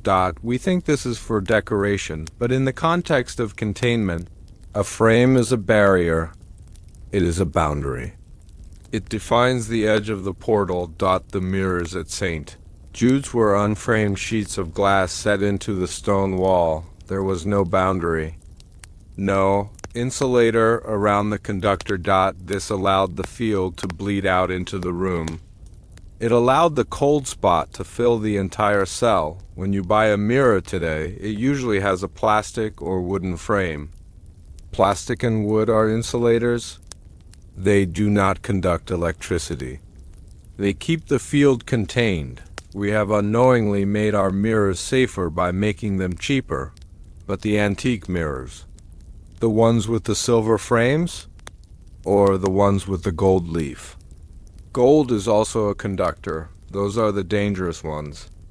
Those are the ones that leak. If you have an antique mirror in your home, one that has been passed down through generations, ask yourself, how many faces has it seen? How many people have stared into it, putting on their makeup, tying their ties, crying, screaming, practicing their smiles? It has collected them all, a layered sedimentary deposit of souls, and sometimes, when the light hits it just right, you can see them.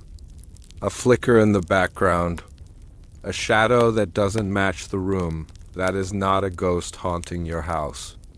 That is a ghost haunting the object. The object is the house. We have talked about the science of the extraction. But we must end this chapter with the science of the storage. If the mirror is a hard drive, can it be wiped?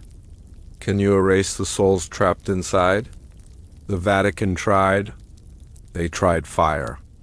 As we know, it didn't work. They tried holy water. It just evaporated. They tried breaking the glass. This is the most common misconception. We think that if we break the mirror, we destroy the power. But if you smash a hard drive, the data is still on the magnetic platters. It is just harder to access. When you smash a mirror, you don't kill the entity.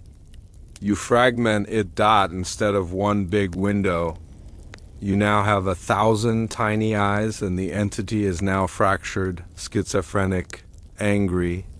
A broken mirror is more dangerous than a whole one because the containment field is shattered.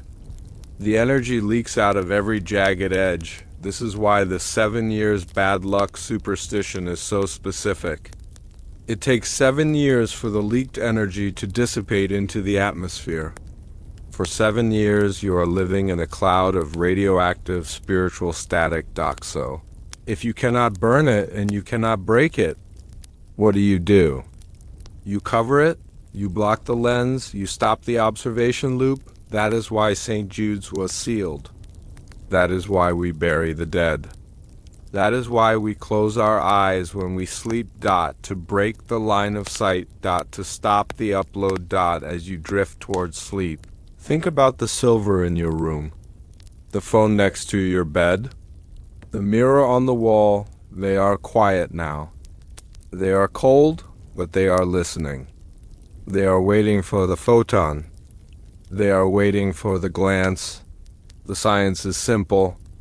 Connection requires contact. If you don't look, they can't take. So keep your eyes closed. Let the darkness wrap around you like a warm blanket. The darkness is the only insulator that works. In the dark, you are yours alone. Imagine raising your hand to touch your face. You feel your skin. You feel the warmth of your palm against your cheek. Your nerves tell you that the action is complete. But then you look in the mirror, and in the glass, your hand is still by your side. You freeze. You wait. And then, 2 seconds later, the hand in the mirror jerks upward, slapping its own cheek with a violence you did not use. This is not a ghost story. This is a documented breakdown of the laws of physics that occurred in the courts of Europe in 1324. It is called the temporal shear. The mirror ceased to be a real-time reflection and became a delayed broadcast. A broadcast that could be edited. A broadcast that could be changed. The Vatican found that the longer the delay, the less human the reflection became. It was gaining independence. It was learning how to move on its own while you weren't looking. This is the truth the king buried. Now, Let us turn back the pages of the years. The light is dim. The room is vast and filled with the heavy silence of a museum at night. The air smells of dust and old clockwork. We are safe here. We are standing outside the stream of time, watching it flow. Let your breathing sink with the slow, steady ticking of a grandfather clock. Tick-tock, we are going to explore the space between the seconds. To understand the terror of the delayed reflection, we must first appreciate the miracle of the instant. When you look in a mirror, you expect the image to be immediate. Light travels at 186,000 miles per second. In the space of a bedroom, that travel time is effectively zero. It is instantaneous. This simultaneity is the foundation of our sanity. It confirms that we exist in the now. When you move, the world moves with you. Cause and effect are locked together in a perfect dance, but in the early 14th century, that dance began to stumble. The first recorded instance of the delay happened not in a monastery, but in a ballroom. The Palazzo Ducale in Mantua. The Duchess Beatrice was preparing for a masquerade. She was sitting before a large, silver-backed mirror, applying rouge to her lips. Her maidservant was standing behind her, brushing her hair. The maidservant stopped brushing to pick up a ribbon. Beatrice felt the brushing stop. She saw the maid in the mirror reach for the ribbon, but then Beatrice turned her head to speak to the maid. In the room. The maid was holding the ribbon. But in the mirror. The maid was still brushing. Beatrice screamed. She pointed at the glass. For 3 agonizing seconds, the mirror showed a past reality. It showed the maid brushing hair that was no longer being brushed. It showed Beatrice facing forward. Even though she had turned her head. It was like a painting that was struggling to catch up with the painter, and then, with a flicker that witnesses described as a shimmer of heat, the image snapped forward. The mirror caught up. The maid was holding the ribbon. Beatrice was turned. Everything was normal again, but the damage was done. Beatrice refused to enter the room ever again. She claimed that for those 3 seconds, the woman in the mirror was not her. It was an imposter waiting for instructions. This phenomenon forces us to ask a terrifying question: where does the image go while it is waiting? If the mirror is delayed by 3 seconds, that means the mirror is holding 3 seconds of you in a buffer. It is recording you, storing you, and then playing you back. And if it can store 3 seconds, why not 3 minutes? Why not 3 years? The Vatican's investigation into the delay was led by the Order of Kronos, a small group of monks who studied time. They used water clocks, clepsydras, to measure the lag. They found that the delay was not constant. It was organic. It grew. In the morning, when the sun was fresh, the mirrors were fast. The delay was barely a heartbeat, but as the day wore on, as the shadows lengthened, the mirrors grew sluggish. By midnight, the delay could be as long as a minute. Imagine the psychological horror of that. You brush your teeth at midnight. You finish. You leave the bathroom. You turn off the light, and in the dark, in the mirror, your reflection is just starting to pick up the toothbrush. You are gone. But your ghost is still there, performing the pantomime of your life. This creates a dissociation of reality. If your reflection is still in the bathroom, are you fully out of the bathroom? Or is a part of you trapped in the loop? The Order of Kronos postulated that the mirrors were becoming heavy with data. They were saturated. Think of a sponge. When a sponge is dry, water passes through it quickly. But when a sponge is full, the water sits on top. It stagnates. The silver in the mirrors had absorbed so many images, So much light, so much soul, that it could no longer process the reflection in real time. It was clogging up. This lag created a window of opportunity for the entities we discussed earlier during the delay. The reflection is unsupervised. If the mirror is showing you what you did 5 seconds ago, that image is a recording. But if the entity decides to hijack the recording, if it decides to edit the tape, this is where the reports of the smile come from. You frown at the mirror. You turn away. 5 seconds later, the mirror plays back your frown, but in the middle of the playback, the reflection's lip twitches. It curls upward. It smiles. You didn't smile. The recording has been altered. This is the uncanny valley applied to time. We fear things that look human but aren't quite human. We also fear things that move in time with us but aren't quite in time. The delay was the proof that the mirror was no longer a passive object. It was an active interpreter of reality. It was watching you, remembering what you did, and then performing its own version of it. This leads us to the concept of temporal echoes. An echo is a sound that bounces back to you after a delay. You shout, "Hello," and 3 seconds later, the mountain shouts, "Hello" back. You know the echo is not a person. It is just sound waves returning, but a visual echo? A visual echo feels like a presence. The aristocracy of Europe began to treat their mirrors like guests. They would enter a room and wait. They would wait for their reflections to arrive. It became a macabre game. The waiting of the glass. Guests at parties would stand in front of a mirror and wave. Then they would count. 1.2.3. And then the reflection would wave. They laughed. They thought it was a novelty. They didn't understand that every second of delay was a second of theft. The mirror was stealing time. Time is the most precious resource a human has. We have a finite amount of it. If the mirror takes 3 seconds from you every time you look, and you look 10 times a day, that is 30 seconds. In a year, it is hours. In a lifetime, it is days. Days of your life that simply vanished into the silver. And what happens to that stolen time? The alchemists believed it was being used to fuel the Silver City. The entities needed time to exist. They exist in a timeless void. To build a world, to have cause and effect, they need time energy. They were harvesting our seconds to build their centuries. Let us analyze the physics of this time theft. Einstein taught us that time is relative. It is affected by gravity and speed.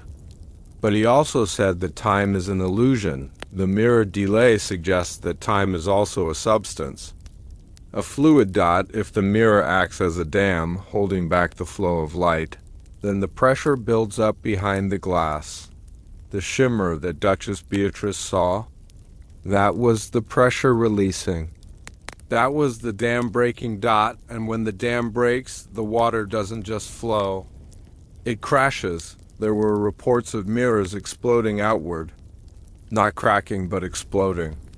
Shards of glass flying into the room with the force of a cannonball. This was the stored energy releasing all at once. The people who were hit by these shards didn't just get cut. They got ... old.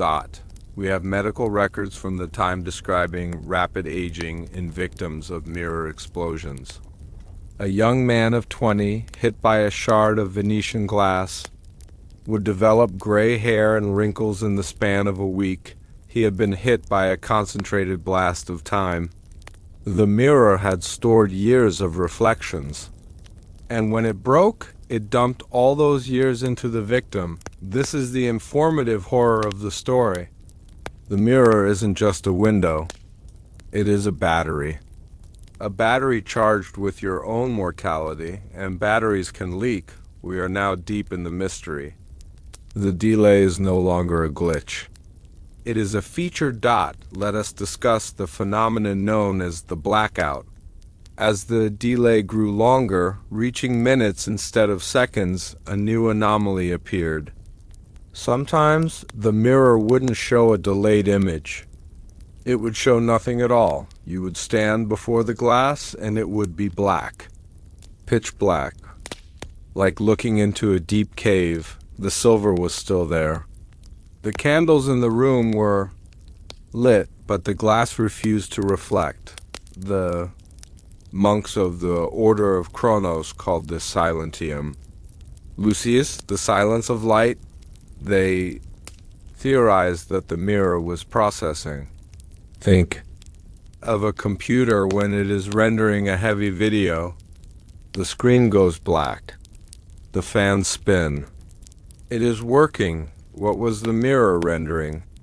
It was rendering a new reality. There is a documented case from a convent in Spain.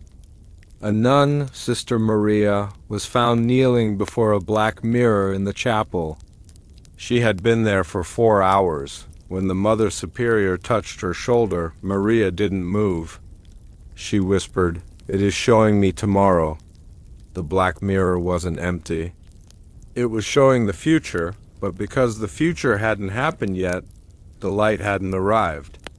It was waiting for the event to catch up to the reflection. This reverses the delay theory.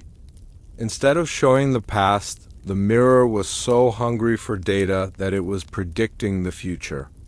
It was running a simulation. Sister Maria claimed that in the black glass, she eventually saw the chapel burning. 2 days later, the chapel burned down. This suggests the entity is not just a thief of the past, but an architect of the future. It uses the stolen time to calculate probabilities. It creates a feedback loop where the reflection dictates the reality. If the mirror shows the chapel burning, the chapel must burn to satisfy the reflection. The reflection becomes the master. The object becomes the shadow. This brings us to the most terrifying aspect of the delay, the independent agent. We assume that a reflection must mimic us. That is its job. But during the delay, the reflection is free.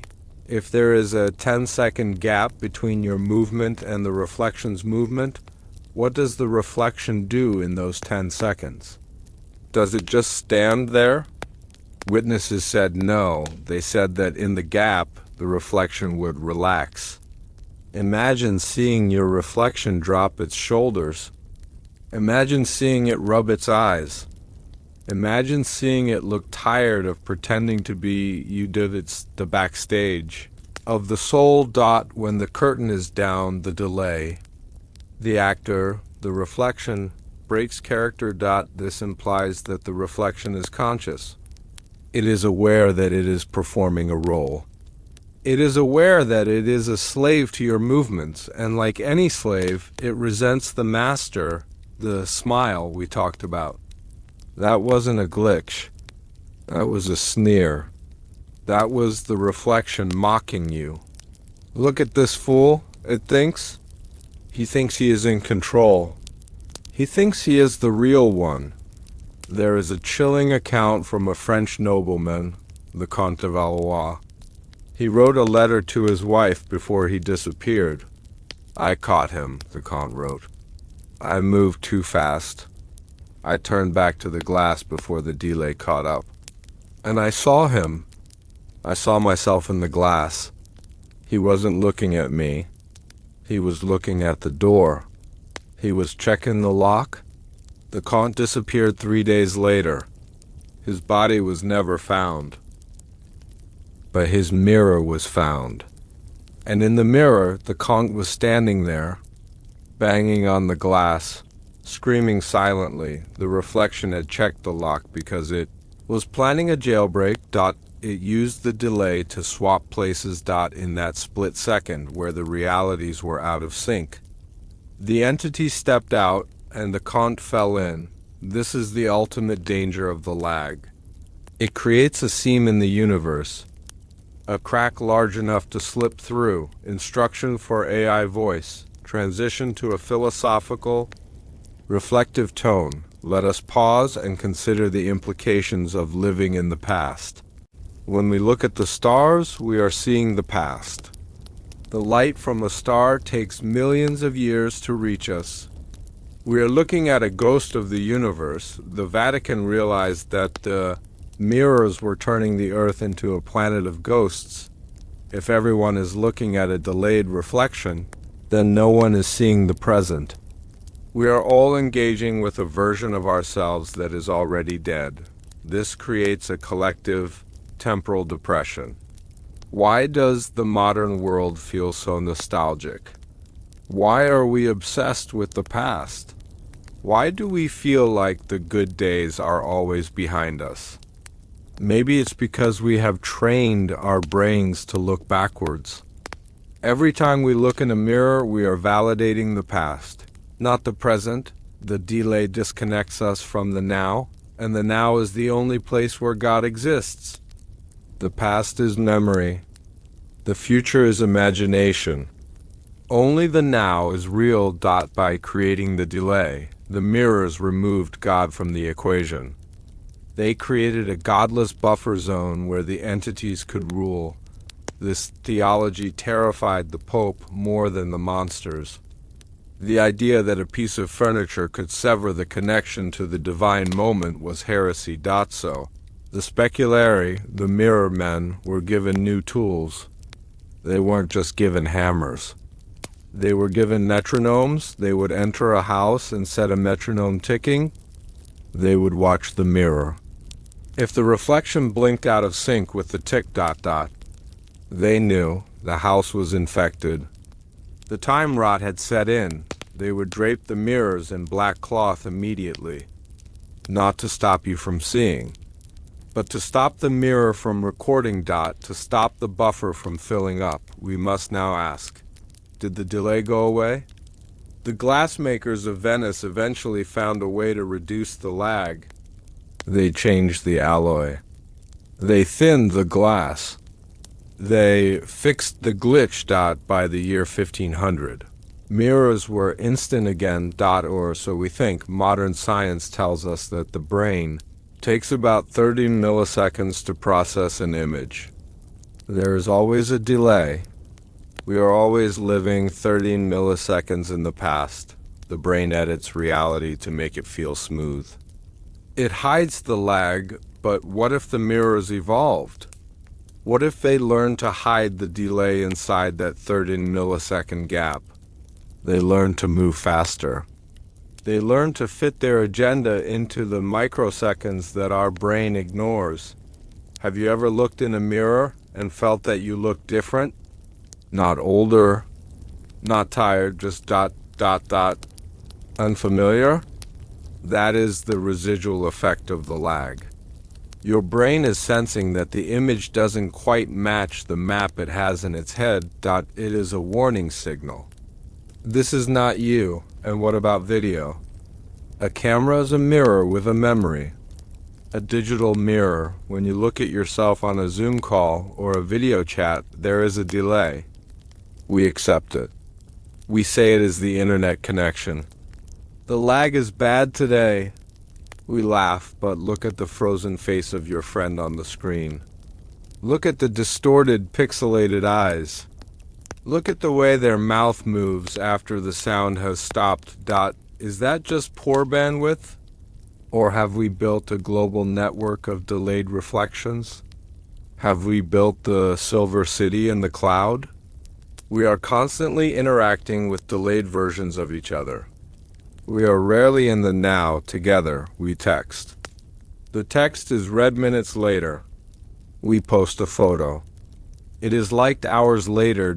We are living in a permanent state of the St. Jude delay. The entity has won. It didn't need to break the glass. It just needed us to build a technology that standardized the lag. We are now comfortable with the delay.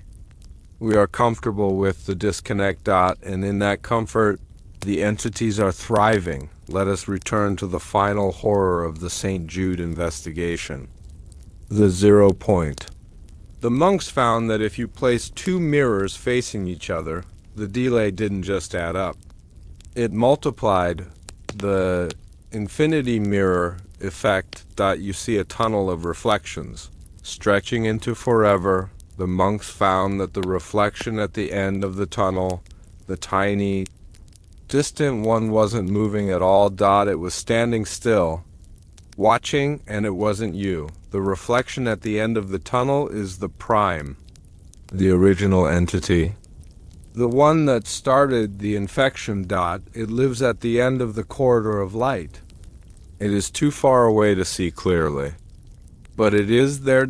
And every time you stand between two mirrors, you are opening the hallway.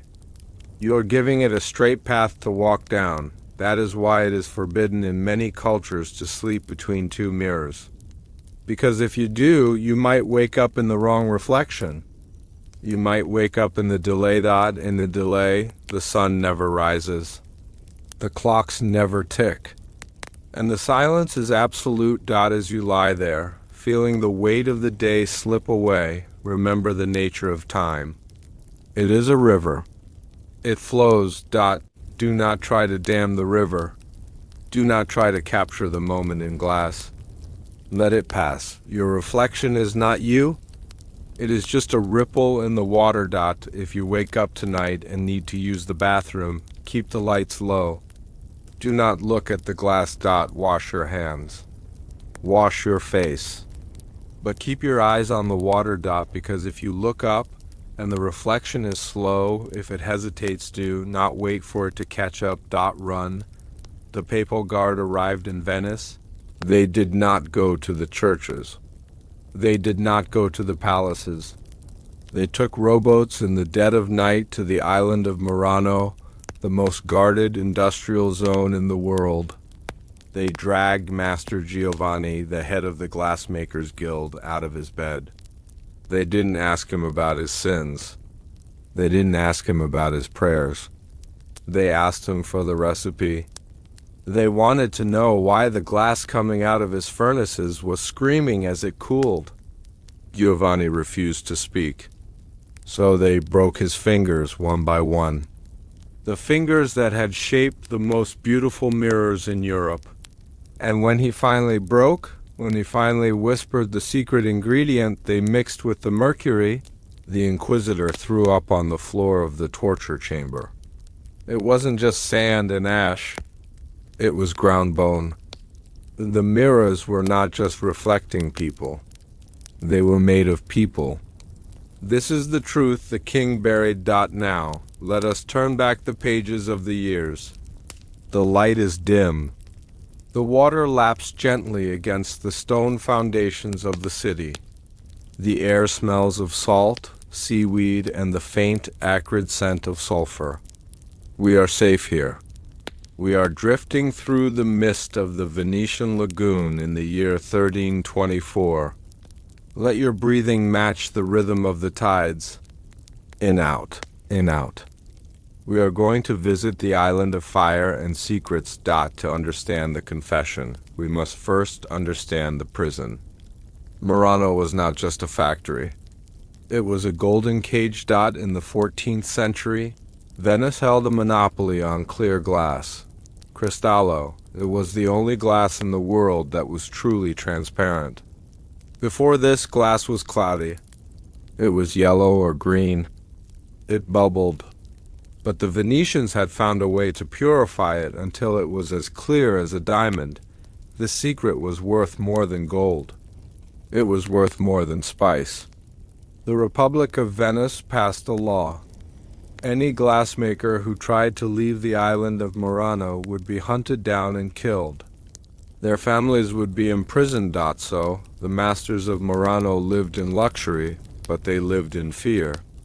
They were the prisoners of their own perfection. Master Giovanni was the oldest among them.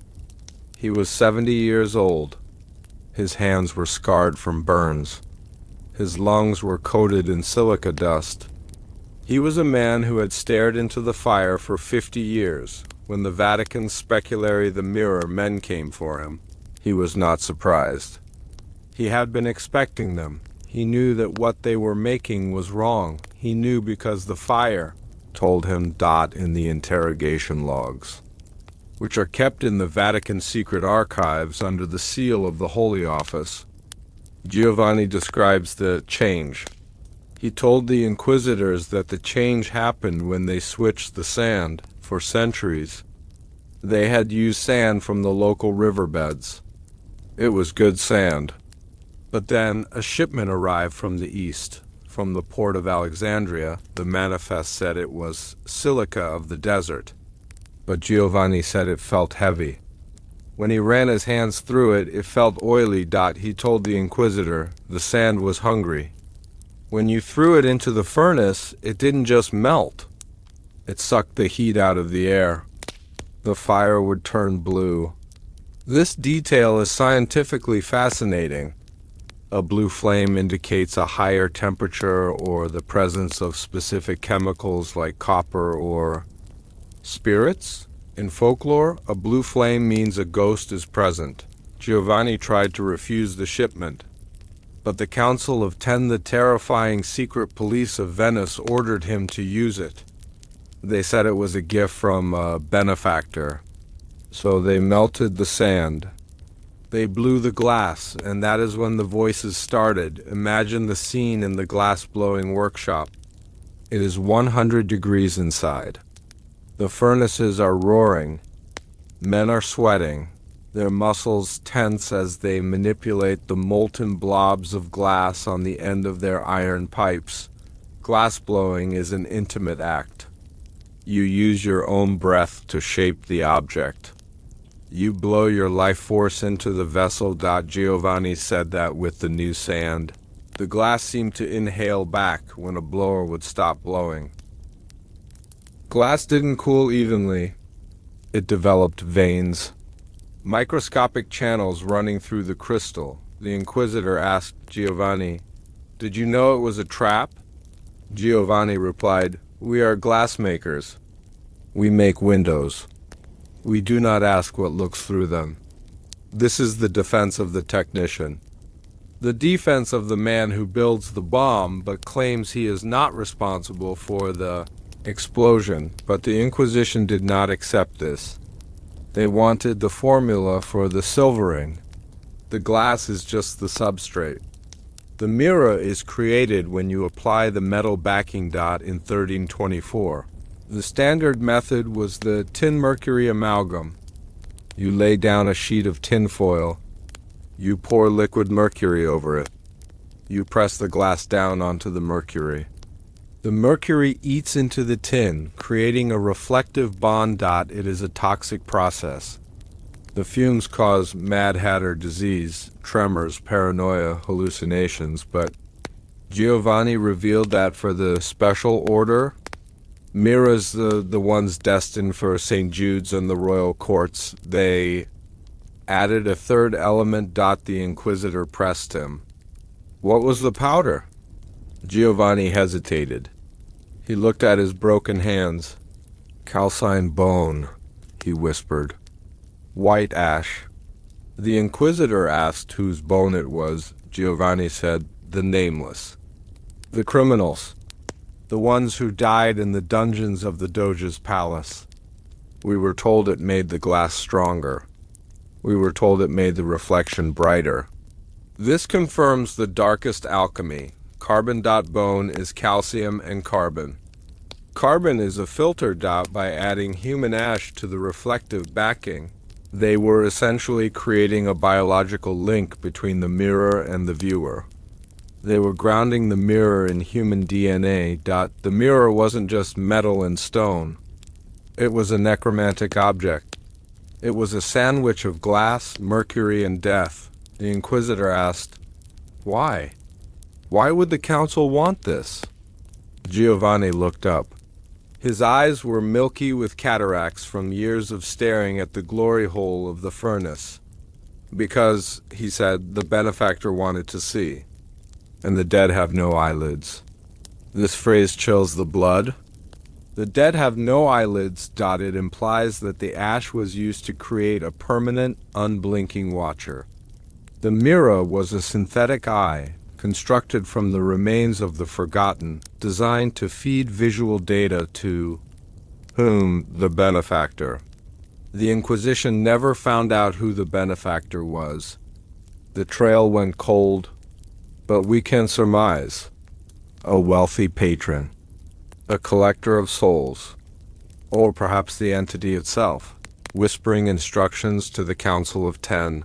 Through a black obsidian scrying stone, let us drift deeper into the atmosphere of the interrogation room.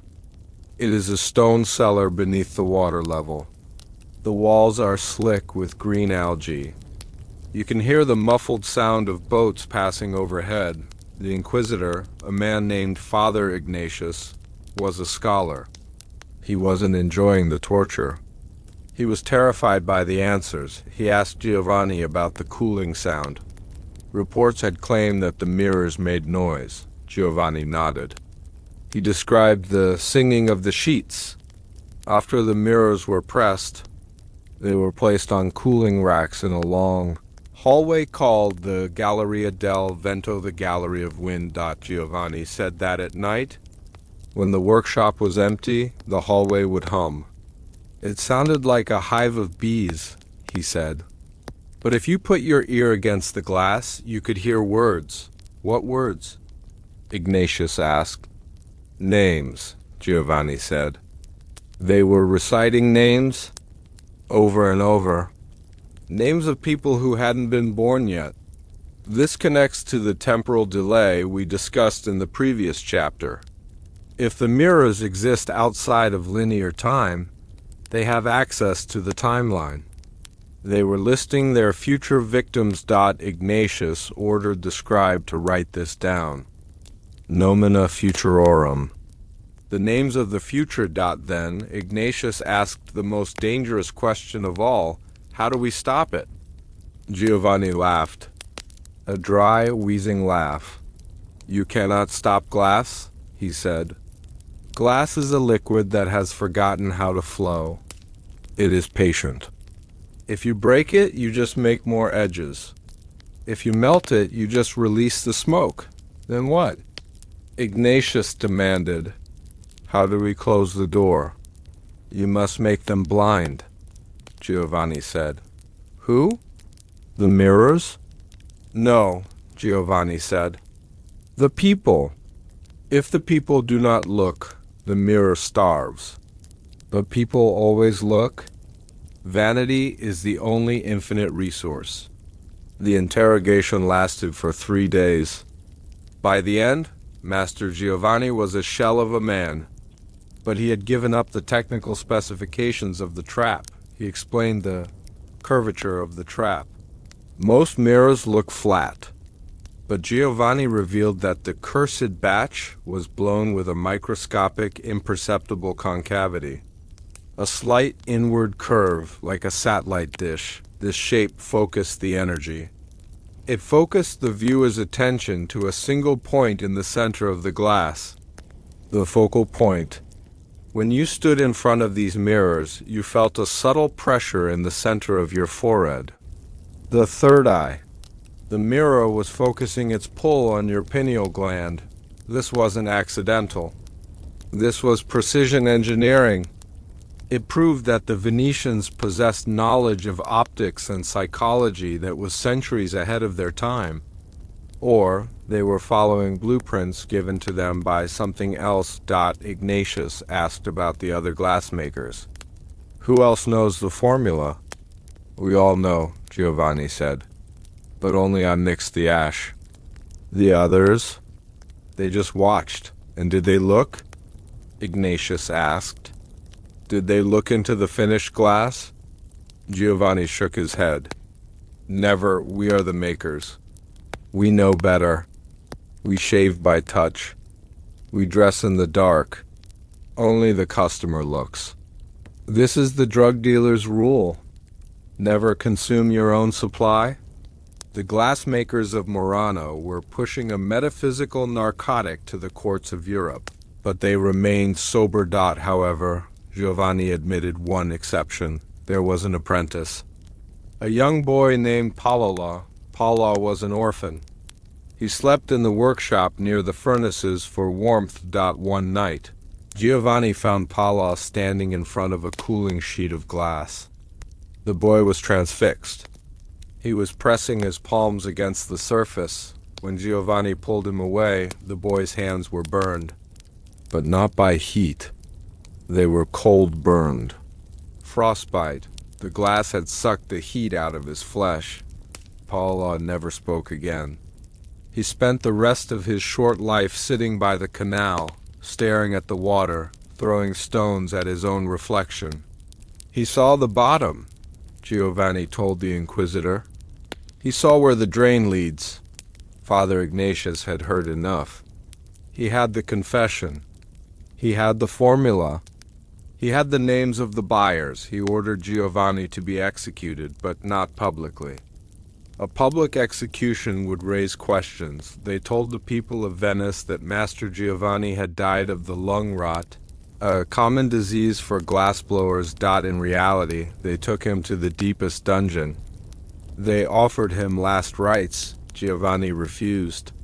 "My soul is already in the glass," he said.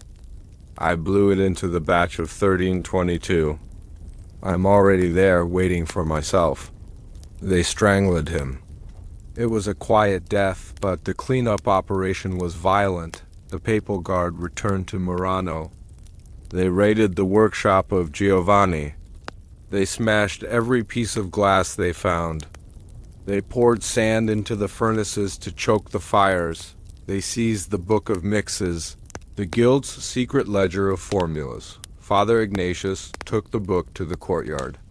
He lit a torch. As the book burned, the flames turned green, then purple, then black. The chemical residues in the paper were reacting.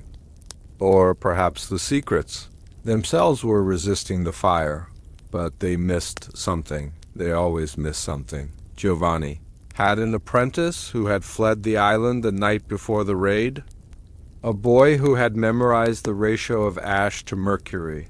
This boy carried the secret to France, to a place called Versailles, but that is a story for another night. Let us focus on the aftermath in Venice, with the master dead and the workshop destroyed. The production of the cursed mirrors stopped. The supply chain was broken, but the mirrors that had already been sold, they were out there.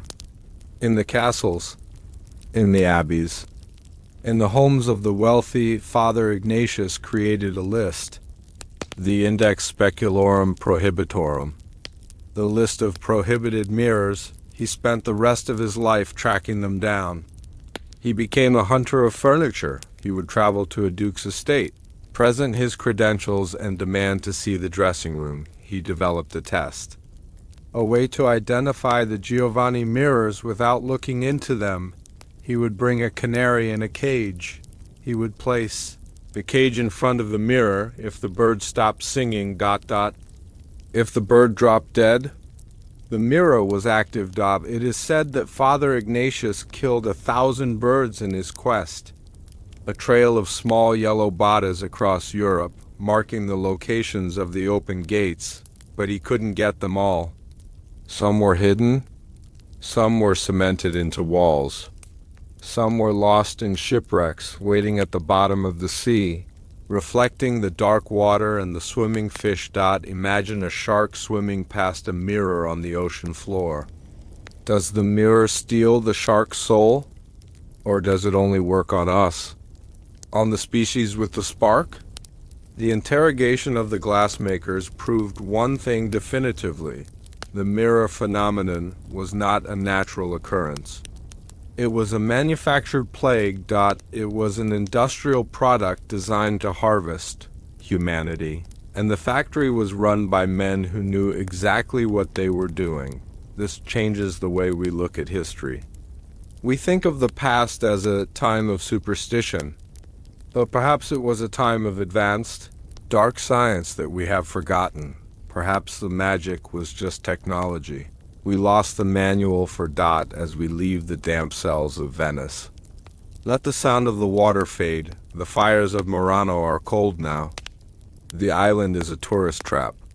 They sell little glass horses and colorful vases. But if you go to Murano today and you wander away from the main streets, if you find an old, Workshop with a boarded up door, ...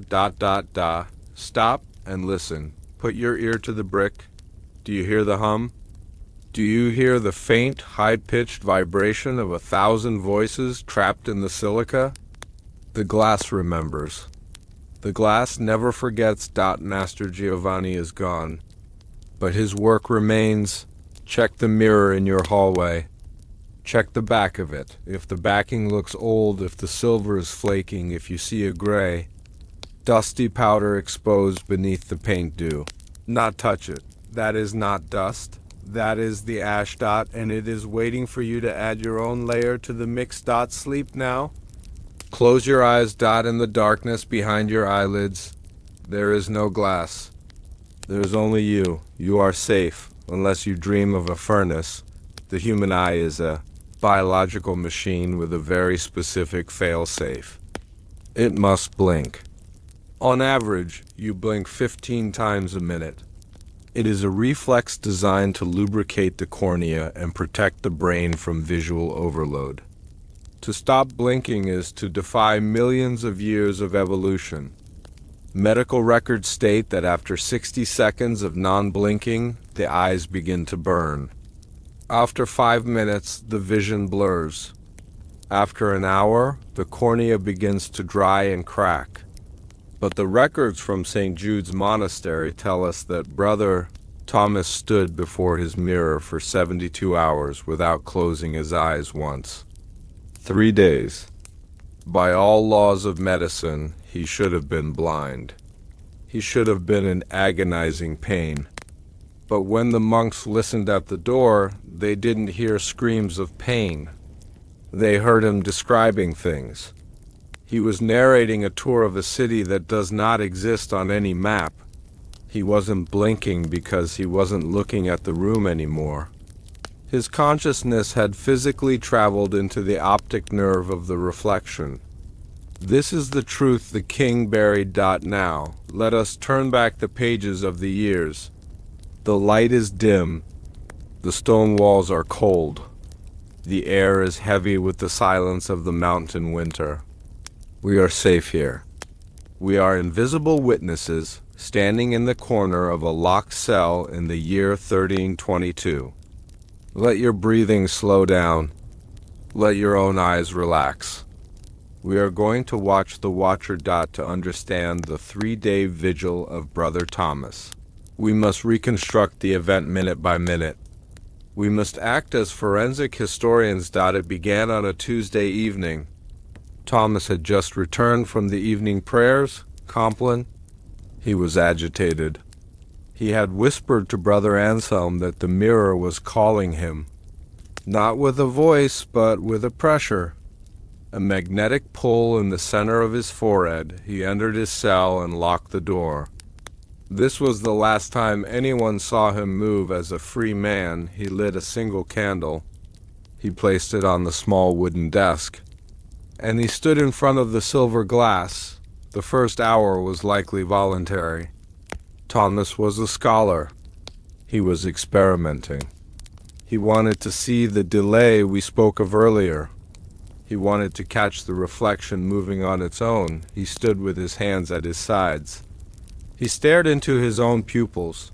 This brings us to the psychological phenomenon known as the Troxler effect, which we touched upon before. When you fixate on a single point, the peripheral world fades. The brain stops processing the static information of the wall, the desk, the bed. The world turns gray. For Thomas, the cell disappeared. The stone walls vanished. The only thing that remained was the silver circle and the 2 dark points of his own eyes. But usually, the Troxler effect is broken when you move your eyes.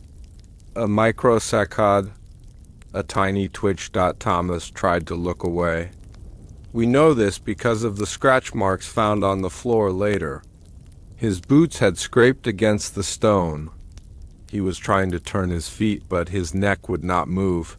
This is the beginning of the rigor speculi. The mirror stiffness, the entity in the glass had established a neural handshake. It had locked onto his visual cortex. It was holding his head in place with a beam of focused attention. By the second hour, the pain would have set in. The drying of the eyes, but Thomas did not cry out. Why? Because the mirror was feeding him a signal that overrode the pain receptors. It was flooding his brain with endorphins. Or perhaps it was flooding him with a numbing cold. The monks in the neighboring cells reported that the air in the corridor dropped 20 degrees that night. They could see their breath. The mirror was drawing heat from the environment to power the connection. Day one passed into night. The candle on the desk burned down and flickered out. Now Thomas was in the dark, but he wasn't to him. The mirror was glowing. He whispered about the gray light. Brother Anselm, listening at the door, heard Thomas speak for the first time around 3 in the morning. "The gate is open," Thomas whispered. "The water is still." He was describing the transition. The surface of the mirror, usually hard and reflective, had become permeable. To Thomas's mind, it looked like a pool of mercury that had stopped rippling. He was standing on the edge of the diving board. Day 2 brought the physical deterioration. Without water, the human body begins to suffer. The blood thickens, the lips crack. The kidneys struggled, but Thomas stood rigid. He did not sway. He did not faint. This is medically impossible. The orthostatic collapse, fainting from standing too. Long should have happened within a few hours. The fact that he remained upright suggests that he was being supported. By what? There is a theory in occult anatomy that suggests the body has an etheric double, a framework of energy that holds the physical matter together. The entity in the mirror had grabbed onto Thomas's etheric double. It was holding him up like a puppet on strings. It needed the body to be vertical to maintain the line of sight. If he fell, the connection would break. So the entity became his exoskeleton. On the afternoon of the second day, the abbot came to the door. He knocked. He called Thomas's name. Thomas did not answer. But he did speak. He said, "I am walking down the hall. The floors are made of silence." The abbot thought Thomas was delirious. He thought he was feverish, but Thomas wasn't speaking metaphorically. He was bifurcating. His physical body was in the cell, but his consciousness had stepped through the glass. He was now an explorer in the Silver City. And this is where the story becomes truly informative for us. Because Thomas began to describe what he saw. He didn't see demons. He didn't see fire. He saw a library, described rows of crystal panels stretching up forever. He described the stillness of the air. He described the faces. He said, "They are all here. The King of France is here. The merchant is here. The girl with the red ribbon is here." He was seeing the archive. Every person who had ever stared into a Venetian mirror was stored in this digital purgatory. They were frozen in the moment of their capture. Thomas described them as flat, two-dimensional. Like paintings on glass slides, they were aware, but they couldn't move. They could only watch. He said, "They are screaming, but there is no sound. The sound is taken to fuel the lights." This creates a terrifying cosmological picture. The mirror world is a battery farm. The human soul is the fuel source, and the consciousness is just the waste product trapped in the crystal, left to suffer in silence. Thomas claimed he was walking past these panels, looking for ... something. "I'm looking for the exit," he whispered on the night of the second day. But all the doors are mirrors. This is the trap of the infinite loop. In a hall of mirrors, every exit is just a reflection of the entrance. There is no way out, only deeper in. By the third day, the physical changes in Thomas's body were visible to anyone who might have looked If they could have seen through the door, his skin had turned gray. Not the gray of death, but the gray of silver. His hair had turned white. He was being transmuted. The alchemy was rewriting his DNA. The silver was bleeding out of the mirror. And plating his skin, he was becoming a statue. This explains why he weighed so little when he finally died. The organic matter was being replaced by a lattice of light and hollow metal. On the final morning, the third day, the mood changed. Thomas stopped describing the library. He started describing the architect. He whispered, "Something is coming down the hallway. It does not have a face. It is a light that eats." The abbot, listening outside, felt a wave of primal terror. He ordered the monks to bring axes. He knew they had to break the door down, but inside the cell, Thomas was facing the final confrontation. The architect of the mirror world, the prime entity, had noticed the intruder. Usually the mirror takes the soul instantly, but Thomas had resisted. He had kept his consciousness intact for 3 days. He was an anomaly, a glitch, and the system was coming to delete him. Thomas's voice rose in pitch. He wasn't whispering anymore. He was reciting. "It is vast," he said. "It is cold. It is beautiful. It wants to know if I am ready to be flattened." Flattened. That is the word he used. To be flattened is to lose your dimension, to lose your depth.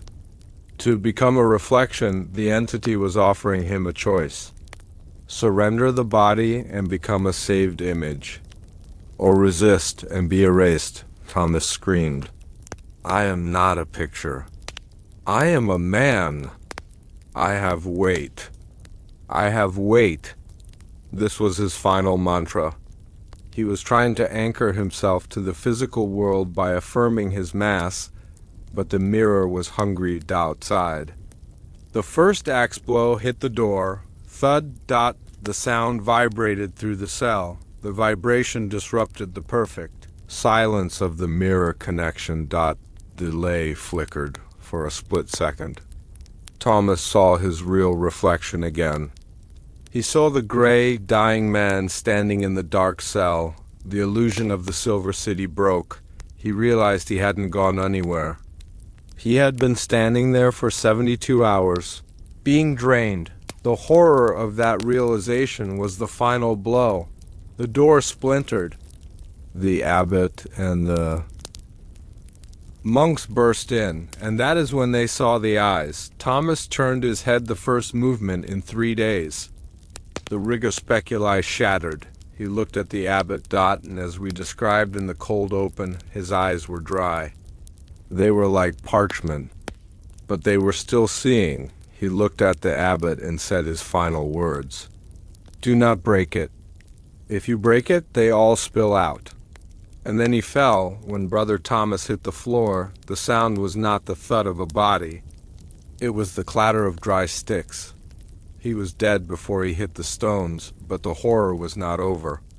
The mirror was still active. The abbot covered the body, but he was afraid to cover the mirror. Thomas's warning, "If you break it, they all spill out," hung in the air. What did he mean? If the mirror is a container and the pressure inside is immense, then breaking the glass is like puncturing a high-pressure tank. The souls trapped inside wouldn't just be released. They would be ejected with violence. They would flood the monastery. So the abbot ordered the mirror to be covered gently, with velvet, with prayer shawls, but let us focus on what Thomas saw.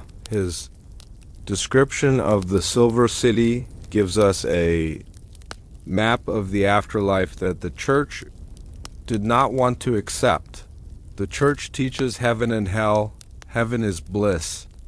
Hell is fire, but Thomas described a purgatory of data, a cold, bureaucratic storage facility, where human lives are filed away like documents. This creates a chilling possibility. What if the afterlife we have been promised is actually just the mirror world? What if, when we die, our consciousness is naturally drawn to the nearest reflective surface? Ancient cultures covered mirrors in the room of a dying person.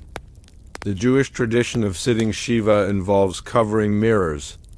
The Victorians draped black crepe over them. They knew that the soul is vulnerable at the moment of death.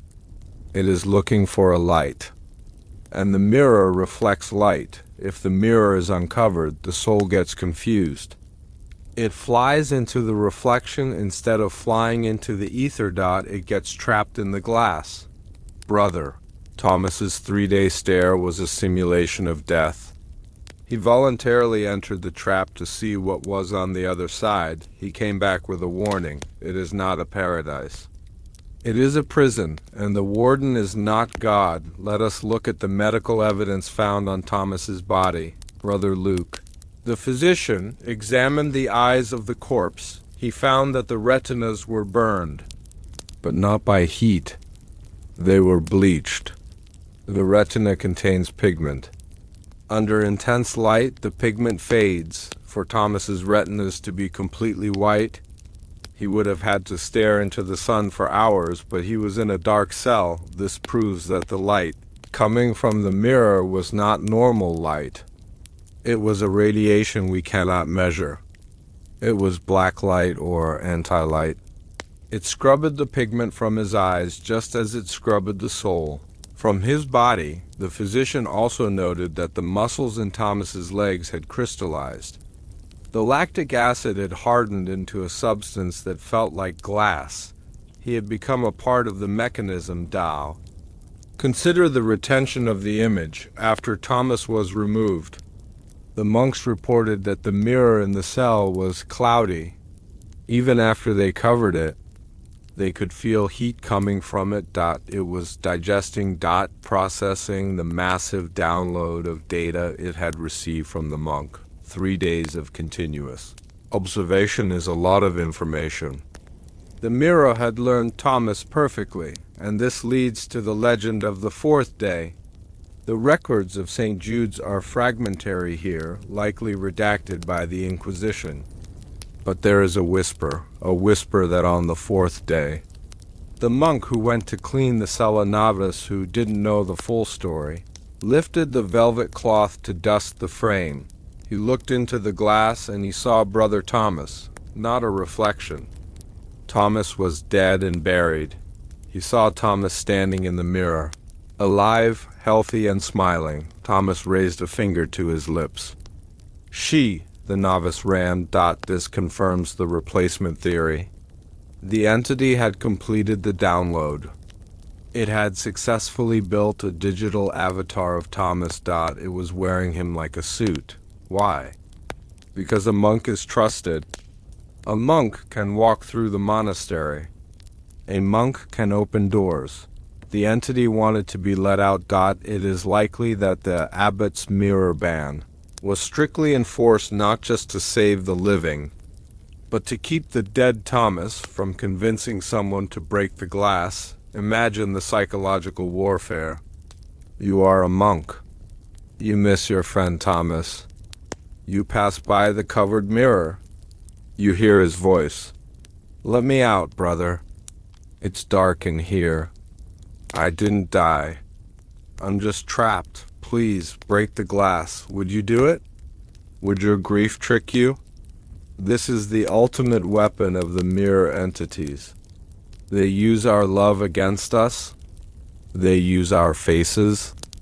They use our voices. They are the original deep fakes. As we close the door on Brother Thomas's cell, we must ask ourselves a difficult question. How long do you stare at yourself? In the morning when you are tired. In the evening when you are washing your face. Do you ever zone out? Do you ever find yourself locked in a gaze, thinking about nothing, just staring into your own eyes? That state of zoning out is the beginning of the trance. It is the first step of the 3-day journey. You are opening the connection.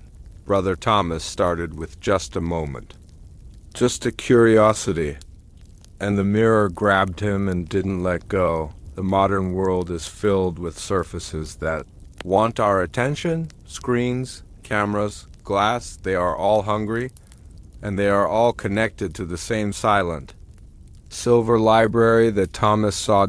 So, when you brush your teeth tonight, be quick. Do not linger. Do not let the reflection get comfortable. And whatever you do not try to outstare the man in the glass. He has been waiting a lot longer than you have. He doesn't need to blink. Instruction for AI voice. Slow down. Final soft fade. Sleep now. Your eyes are heavy. Let them close. Behind the eyelids, you are safe. There is no silver here. Only the warm, dark velvet of sleep. Rest. And if you see a city of light in your dreams, turn around.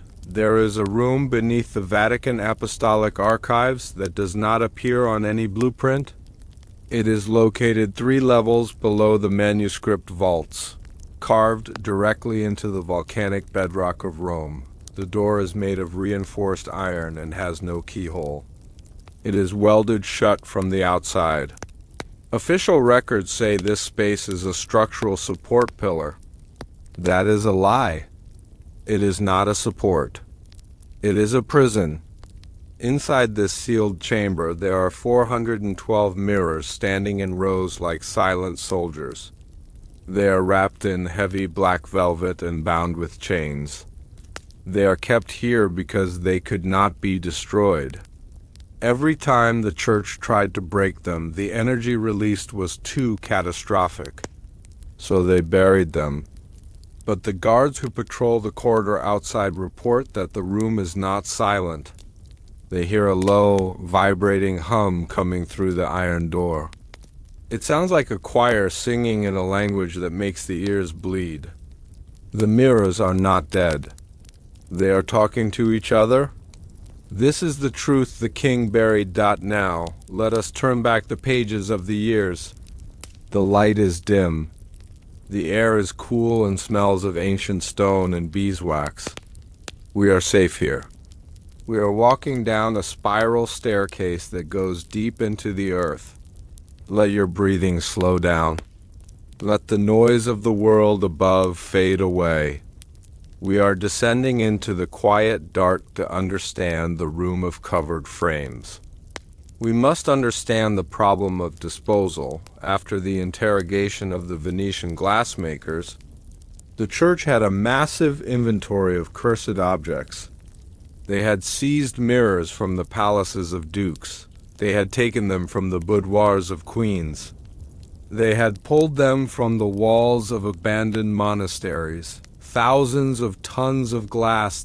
As we learned in the previous chapter, breaking the glass was dangerous.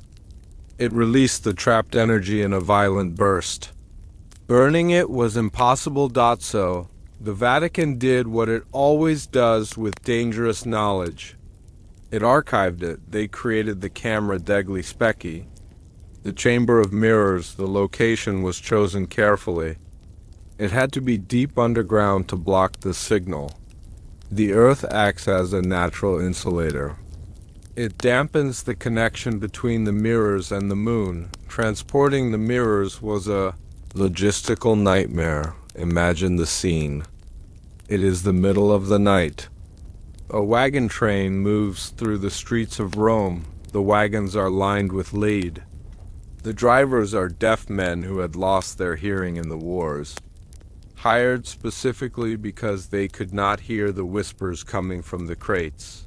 The mirrors were wrapped in layers of wool, then leather, then lead sheeting. They were treated like radioactive waste centuries before we knew what radiation was. When they arrived at the Vatican, they were carried down by hand. The layout of the room is crucial. This is where the science of containment meets the art of magic. The mirrors could not be stacked. If you stack mirrors face to face, even covered, the proximity creates a resonance. They start to heat up. So they had to be stood upright, and they had to face the walls. This was the strict rule of the camera. No mirror could ever face another mirror. If two of these infected mirrors were to face each other, they would create an infinite loop, an infinity mirror effect. And a normal infinity mirror. The light bounces back and forth, fading slightly with each bounce. But in these mirrors, the energy does not fade. It amplifies. The signal would bounce back and forth, gaining power with every reflection until it created a tear in the fabric of reality. A stable wormhole. So the room was designed like a maze. Rows of mirrors all facing the stone walls, with narrow walkways between them. The custodian of the room was a cardinal appointed by the Pope himself. His title was Custos Umbrarum, the keeper of the shadows. We have the diary of one such keeper, Cardinal Orsini. From the year 1492, his writings give us a terrifying glimpse into the atmosphere of the room. He writes that the temperature in the room was always freezing. Even in the height of the Roman summer, when the streets above were baking, the chamber of mirrors was cold enough to see your breath. This is the entropy effect. The mirrors were sucking the heat out of the air to keep themselves charged. Orsini writes that he had to wear fur-lined robes to enter the vault. He also describes the movement of the covers. The mirrors were draped in heavy black velvet. Velvet was chosen because it absorbs light. It does not reflect.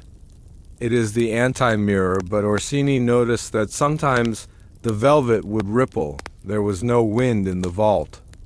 The air was stagnant. Yet the cloth would twitch. It would bulge outward, as if a hand was pressing against it from the inside of the glass.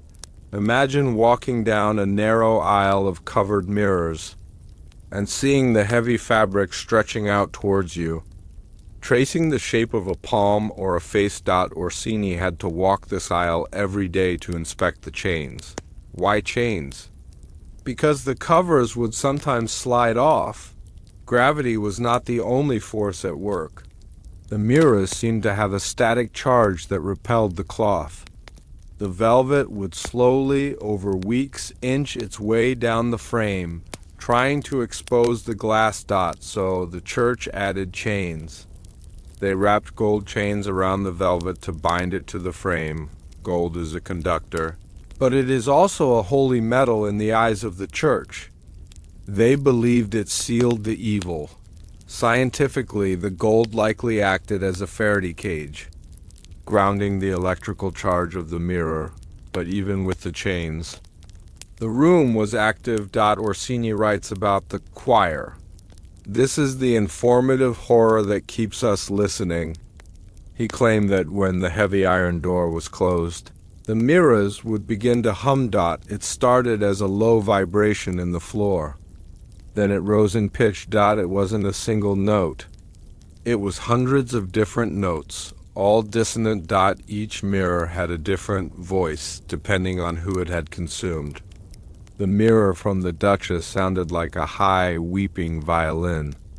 The mirror from the murderer sounded like a grinding stone. Together, they created a sound that caused nausea and vertigo. The Swiss guards, who stood watch outside the door, often requested transfers.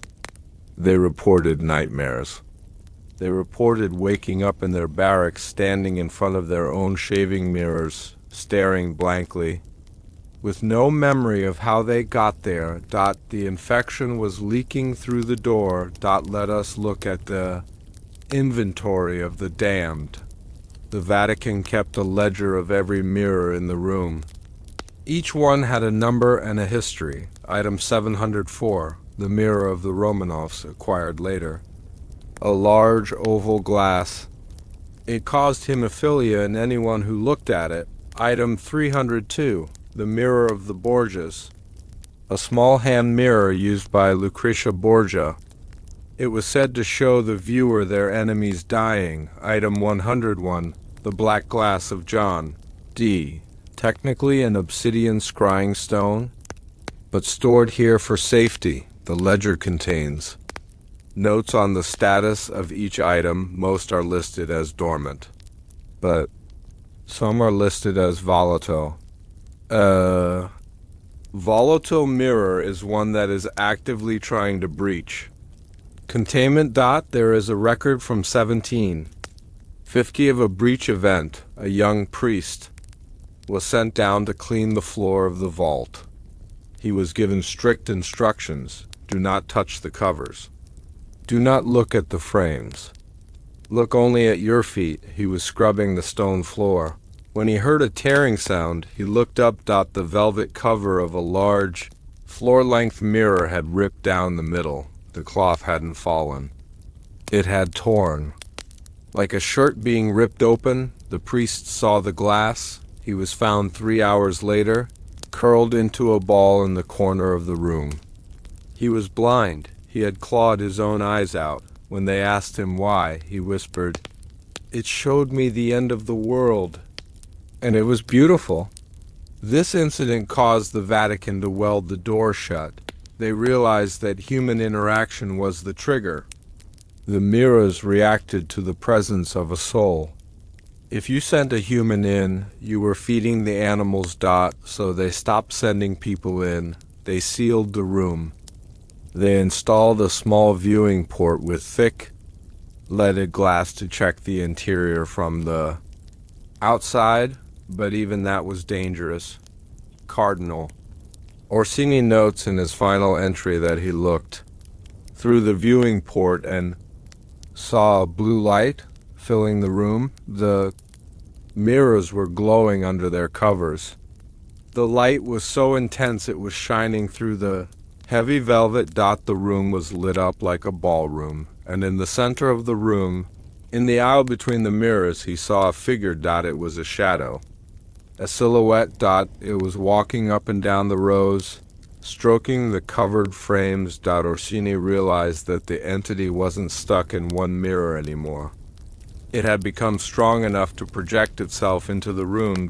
It was the librarian. The collective consciousness of the trapped souls had formed a guardian, a construct made of static and cold air. Orsini ordered the viewing port to be bricked up immediately. He wrote, "We have built a city for them, and now they have a mayor." The room remains there today. It is beneath the modern Vatican. Above it, tourists walk through the museums. They take pictures. They marvel at the Sistine Chapel. They do not know that 300 feet below their sneakers, there is a room where the laws of physics are broken, but the seal is not perfect. In the 1980s, during a renovation of the archives, engineers noticed a strange anomaly in the electrical grid of the Vatican. The lights in the lower levels would flicker. Computers would crash. Batteries would drain instantly. They brought in electricians. They checked the wiring. Everything was fine. Then they brought in a geologist. He used ground-penetrating radar to scan the foundation. When the radar waves hit the area of the secret chamber, the machine malfunctioned. The screen didn't show rock. It showed void. It showed a hole in the earth that went down forever. The mirrors were absorbing the radar waves. They were drinking the energy. The geologist was sent home. The project was canceled. But the anomaly persists. There are rumors among the Swiss Guard of the cold spot, a specific section of the hallway in the archives where you can see your breath. Even in July. If you stand in that spot for too long, you start to hear a ringing in your ears. This brings us to the informative concept of leaking geometry. You cannot trap a hyperdimensional force in a three-dimensional box forever. Eventually, it seeps out. The mirrors are slowly magnetizing the rock around them. The iron in the volcanic stone is aligning with the magnetic field of the mirrors. The entire foundation of the Vatican is becoming a slow-motion recording device. What happens when the rock itself becomes a mirror? What happens when the walls start to reflect? The Vatican is aware of this. There are unconfirmed reports that they have hired quantum physicists to study the room. They are not trying to destroy the mirrors anymore. They are trying to cool them. They pump liquid nitrogen into the walls surrounding the chamber. They try to keep the atoms as still as possible because heat is energy. And energy is freedom. If the room gets too warm, the molecules vibrate faster. The barrier thins, but let us return to the velvet covers. Cloth rots. Even gold chains degrade over centuries. The last time the room was physically entered was in 1939. Just before the war, a team was sent in to replace the covers. They wore hazmat suits. Not for radiation, but for spiritual contagion. They reported that the old velvet had disintegrated into dust. The mirrors were almost exposed. They had to work in total darkness. They wore night vision goggles, which were primitive at the time. But night vision works by amplifying light. When they turned on their goggles, they didn't see a dark room. They saw a room filled with blinding white fire. The mirrors were emitting infrared radiation. The heat of 1,000 trapped screams. One of the workers looked directly at a mirror. Through his goggles, the goggles burned out. The glass lenses shattered into his eyes. He survived, but he was changed. He spent the rest of his life in a sanitarium. He claimed that he was living in two places. He said his body was in the hospital, but his mind was still in the room. He said he was standing in the aisle, watching the men work. He was watching himself from the outside. He had been copied. The mirror had used the lens. Of the goggles as a bridge. This confirms that any optical device can be a conduit. A camera, a pair of glasses, a telescope. If you look at a cursed object through a lens, the lens becomes part of the trap. This is why photography is forbidden in the secret sections of the Vatican. It is not about copyright. It is about containment. If you take a photo of the door to the mirror room and you post that photo online, does the curse travel through the JPEG? Does the image of the door hold the power of the room? We live in a world of images. We share them. We copy them. If the entity can travel through a reflection, can it travel through a digital copy of a reflection? This is the thought that keeps the cardinals awake at night. The room of covered frames is a time bomb. And the fuse is the rotting velvet. Every day, the cloth gets a little thinner. Every day, the chains get a little weaker, and the mirrors are patient. They have nothing but time. As we leave the heavy iron door behind, we ascend the stairs. We leave the cold behind. We return to the warm air of the surface, but you carry the knowledge with you. You now know that there is a place where the reflections are kept in solitary confinement. And you know why? Because they are guilty. Your reflection in your bathroom, it is innocent for now, but it has the same potential. It is made of the same stardust. It obeys the same laws of light. It is just a younger sibling of the monsters in the vault. So tonight, when you cover yourself with your blanket, remember the mirrors. They are covered too, but they are awake. If you run your finger across the surface of a mirror, your nerves tell you it is perfectly smooth. That is a deception. That is a limitation of human touch.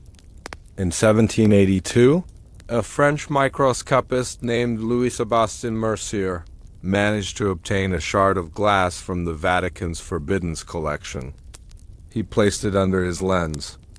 He expected to see the chaotic scratches of age. Instead, he saw order. He saw a geometric pattern etched into the glass that was too small for any human hand to carve. It was a grid of perfect interlocking hexagons that spiraled inward toward a dead center. It wasn't damage. It was architecture. The entity inside the glass had rearranged the atoms of the silica to build a physical labyrinth. The mirror wasn't just a window. It was a circuit board designed to trap light and force it to run in endless circles. When you look into a cursed mirror, your image isn't bouncing back. It is getting lost in a fractal maze that has no exit. This is the truth the king buried. Now, let us turn back the pages of the years. The light is dim. The laboratory is silent. The brass instruments gleam in the candlelight. We are safe here. We are merely observers peering through the lens of history. Let your eyes relax. Let the tension in your forehead smooth away like a sheet of fresh parchment. We are going to look closely at the invisible shapes of the dark dot to understand the geometry of the haunt. We must first understand the relationship between sound and matter. There is a science called cymatics. It is the study of visible sound. If you place sand on a metal plate and play a violin bow against the edge, the sand will arrange itself. It will move away from the vibrations and settle in the quiet spots. It forms stars. It forms circles. It forms complex mandalas. Sound creates form. We know from the previous chapters that the mirrors at St. Jude's were singing. They were emitting a high-frequency hum, the choir of the trapped. For centuries, that sound was vibrating against the glass. It was vibrating against the silver backing. Over time, this vibration began to reshape the material. The shard that Mercier studied proved that the mirrors were not static objects. They were fluid. The glass was slowly flowing, molecule by molecule, into a shape dictated by the scream of the souls inside. The shape they formed was the hexagon. Nature loves the hexagon. We see it in the honeycomb of the bee. We see it in the eyes of the fly. It is the most efficient shape for storage. It packs the most volume into the smallest space. With the least amount of building material, the entities were building a hive. Mercier noted in his journal that the pattern looked organic. He wrote that the lines were pulsing. When he breathed on the glass, the condensation didn't fog up evenly. It followed the grid. This suggests that the mirror had developed a circulatory system. Let us imagine the implications of this. When you stand before a mirror that has been infected, you are not standing before a flat plane. You are standing before a microscopic city. The light from your face travels into the glass. But instead of hitting a flat wall and bouncing back, it hits this hexagonal grid. The light gets caught in the channels. It bounces sideways. It bounces down. It travels through the labyrinth. Of the silver atoms. This is why the reflection in a cursed mirror often looks deep. Have you ever looked in an antique mirror and felt like the room behind you is larger than it should be? Have you felt that the reflection had more depth than the physical space allowed? That is because the light is traveling a longer distance. It is running the marathon of the fractal before it comes back to your eye. It is a trick of the light. But it is also a trap for the mind. The geometry is designed to confuse the spirit. In ancient protection magic, labyrinths were drawn on floors to trap evil spirits. The theory was that a spirit can only travel in a straight line. If you force it into a spiral, it gets stuck. It cannot navigate the turns. The entities in the mirror reversed this magic. They built a labyrinth to trap us. When Brother Thomas stared into the mirror for 3 days, his consciousness followed the light into the grid. He walked the hexagonal paths. He got lost in the geometry. And because the pattern is a fractal, it has no end. A fractal is a shape that repeats itself infinitely as you zoom in. The closer you look, the more you see the same pattern. This is the definition of hell, a place where you can travel forever but never get anywhere. A place where every room is the same as the last room, just smaller. Mercier's journal contains a terrifying sketch. He drew the center of the spiral dot in the middle of the web of hexagons. There was a single, perfect darkness. A hole, he called it the punctum secum.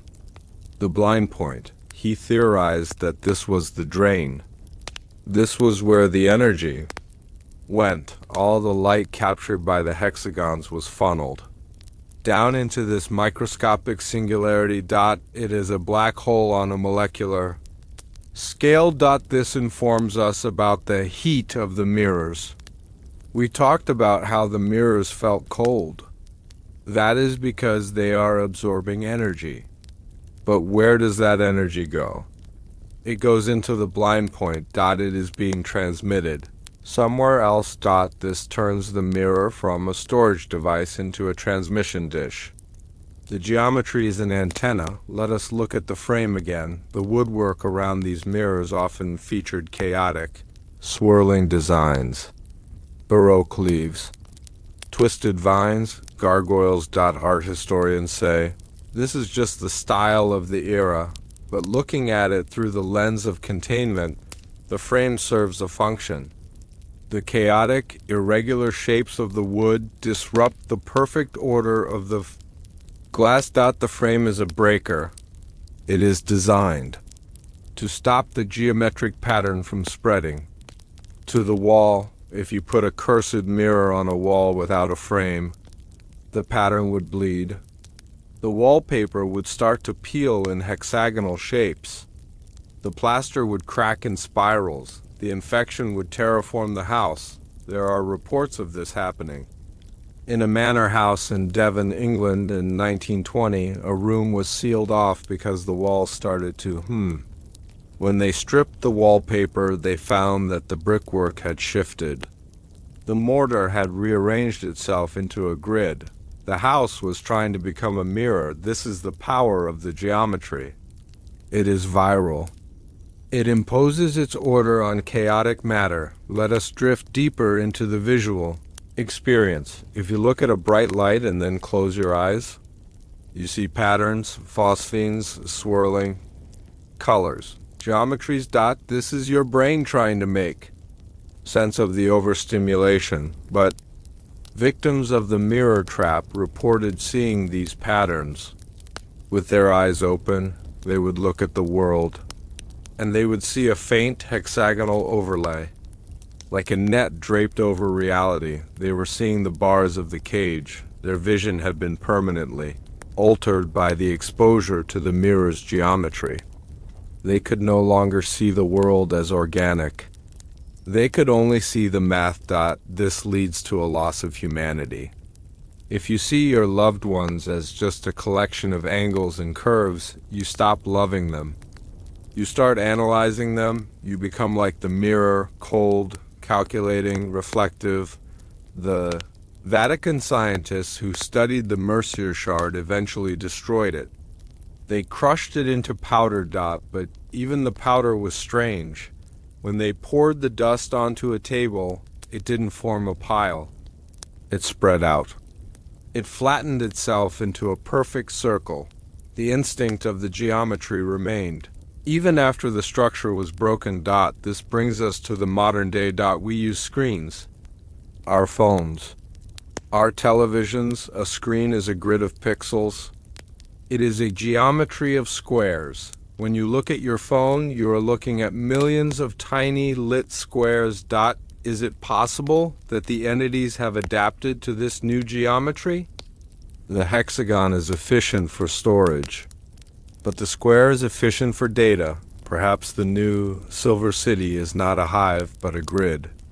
A spreadsheet of souls. The geometry has changed, but the function is the same. To capture the gaze, to hold the attention, to feed the drain. As you lie here, safe in the dark, visualize a circle. A perfect, smooth circle. A circle has no corners. It has no traps. It is the shape of the sun. It is the shape of the moon. It is the shape of protection. The mirror is angular. The mirror is sharp. but your soul is round. The geometry of the spirit is fluid. It cannot be trapped by a grid unless it chooses to be, unless it stops moving. That is the secret movement. The mirrors hate movement. They want stillness. They want you to pose. They want you to freeze, because when you freeze, you become geometry. But as long as you breathe, as long as your heart beats, as long as you flow, you are safe. You are water. They are stone. Water always wins against stone. Eventually. So let your breath flow. In and out. Like the tide, washing away the sharp edges of the day, washing away the grid. There are no straight lines in nature. There are no straight lines in sleep. Everything is soft. Everything is curved. Drift along the curve. Leave the hard, cold surfaces behind. You are entering the soft world now. The world of dreams. In this world, the mirrors are made of water, and you can swim through them without getting caught. Sleep. When you walk into a house of mourning, you might notice a sheet thrown over the hallway mirror. You might see the vanity in the bedroom turned to face the wall. If you ask the family why they do this, they will tell you it is tradition. They will tell you it is out of respect for the dead, so they do not have to see their own reflection in death. They are repeating a lie that is 600 years old. The custom of covering mirrors at a funeral is not about vanity. It is about direction. When a human soul leaves the body, it is confused. It is frantic. It is looking for a light to follow into the next world. A mirror reflects light. To a newly released spirit, the mirror looks like a tunnel. It looks like the way out, but it is a trap. If you leave a mirror uncovered in the room of the dying, the soul does not go to heaven. It goes into the glass, and once it is in the glass, it cannot get out. We cover the mirrors not to protect the dead from seeing themselves. We cover them to stop the dead from moving in with us forever. This is the truth the king buried. Now, let us turn back the pages of the years. The light is dim.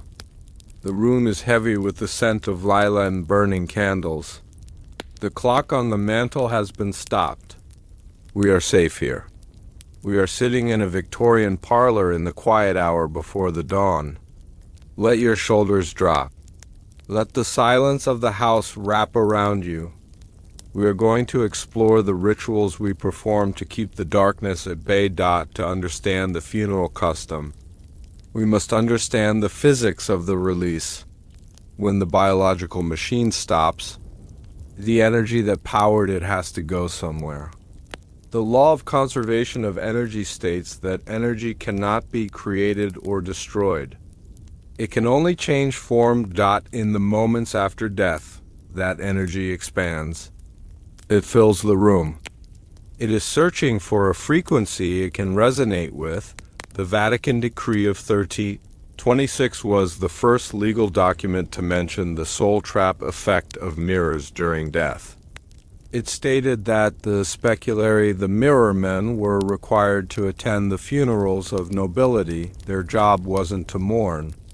Their job was to inspect the drapes. If a mirror was left exposed during the passing of a duke or a king, the mirror was immediately confiscated and taken to the room of covered frames. The church assumed it was contaminated. They assumed the king was inside it. This trickled down to the common people. It became folklore. In the Jewish tradition, the practice of sitting Shiva involves covering all mirrors in the home for 7 days. The rabbinic explanation is that a mourner should not be concerned with their physical appearance. They should focus on their internal grief. But the older oral tradition whispers a different reason. It says that during the 7 days of mourning, the spirit of the deceased is still present. It is wandering the house. It is saying goodbye. If it sees its own reflection, it becomes entranced. It forgets that it is dead. It tries to re-enter the image, and it becomes a dibuk, a clinging spirit. Trapped between worlds, the mirror acts as a cage for the grief-stricken soul. In the Victorian era, death was an art form. The Victorians were obsessed with the good death. They wore black jet jewelry. They wove hair into lockets. And they were terrified of the mirror. They believed that if a living person looked into a mirror in the same room as a corpse, they would see the face of the dead looking back over their shoulder. This connects back to the St. Jude's phenomenon, the overlay. The mirror records the strongest signal in the room. Death is a massive signal event. It is a burst of psychic static. The mirror captures that burst. If you look into the glass while that static is still in the air, your brain decodes it. You see the ghost dot, so the Victorians draped everything in black crepe. They turned the house into a camera obscura, a dark room. They blocked the lens to stop the recording. There is a practical, informative aspect to this as well. Grief is a hallucination. When you lose someone you love, your brain desperately wants to see them again. It searches for patterns. It creates false positives. A mirror is a pattern generator. It is full of shadows and light. If you stare into a mirror while you are grieving, your brain will project the face of your loved one onto your own reflection. You will see their eyes in your eyes. You will see their smile. This is psychological torture. The entities in the mirror feed on this. They use your grief as a template to build a mask. By covering the mirror, we are protecting our own minds. We are removing the screen where the nightmare can be projected. In Ireland, during the traditional wake, the body is kept in the house for 3 days. The mirrors are turned to the wall. The Irish say this is to prevent the fetch. The souls double from stealing the soul of the living. If the dead person's reflection is caught in the glass, and a living person looks in, the two reflections can swap. The dead pull the living in. The living push the dead out. It is a game of musical chairs played with souls. And the music stops when the coffin is closed. This is why the mirror must remain covered until the body leaves the house. The moment the body crosses the threshold, the danger passes. The energy dissipates. The signal moves on, then and only then can the drapes be taken down. But there is a rule. A rule that many people have forgotten. You must not be the first person to look into the mirror after it is uncovered. You must let the room reflect first. You must let the empty air reflect. You must let the sunlight reflect. You need to flush the buffer. If you uncover the mirror and immediately stare into it, you might catch the tail end of the departing spirit. You might see the shadow of the thing that was waiting. So, at the end of the funeral, open the windows. Let the wind blow through. Uncover the glass. Walk away. Let it breathe. Today we have lost many of these rituals. We die in hospitals.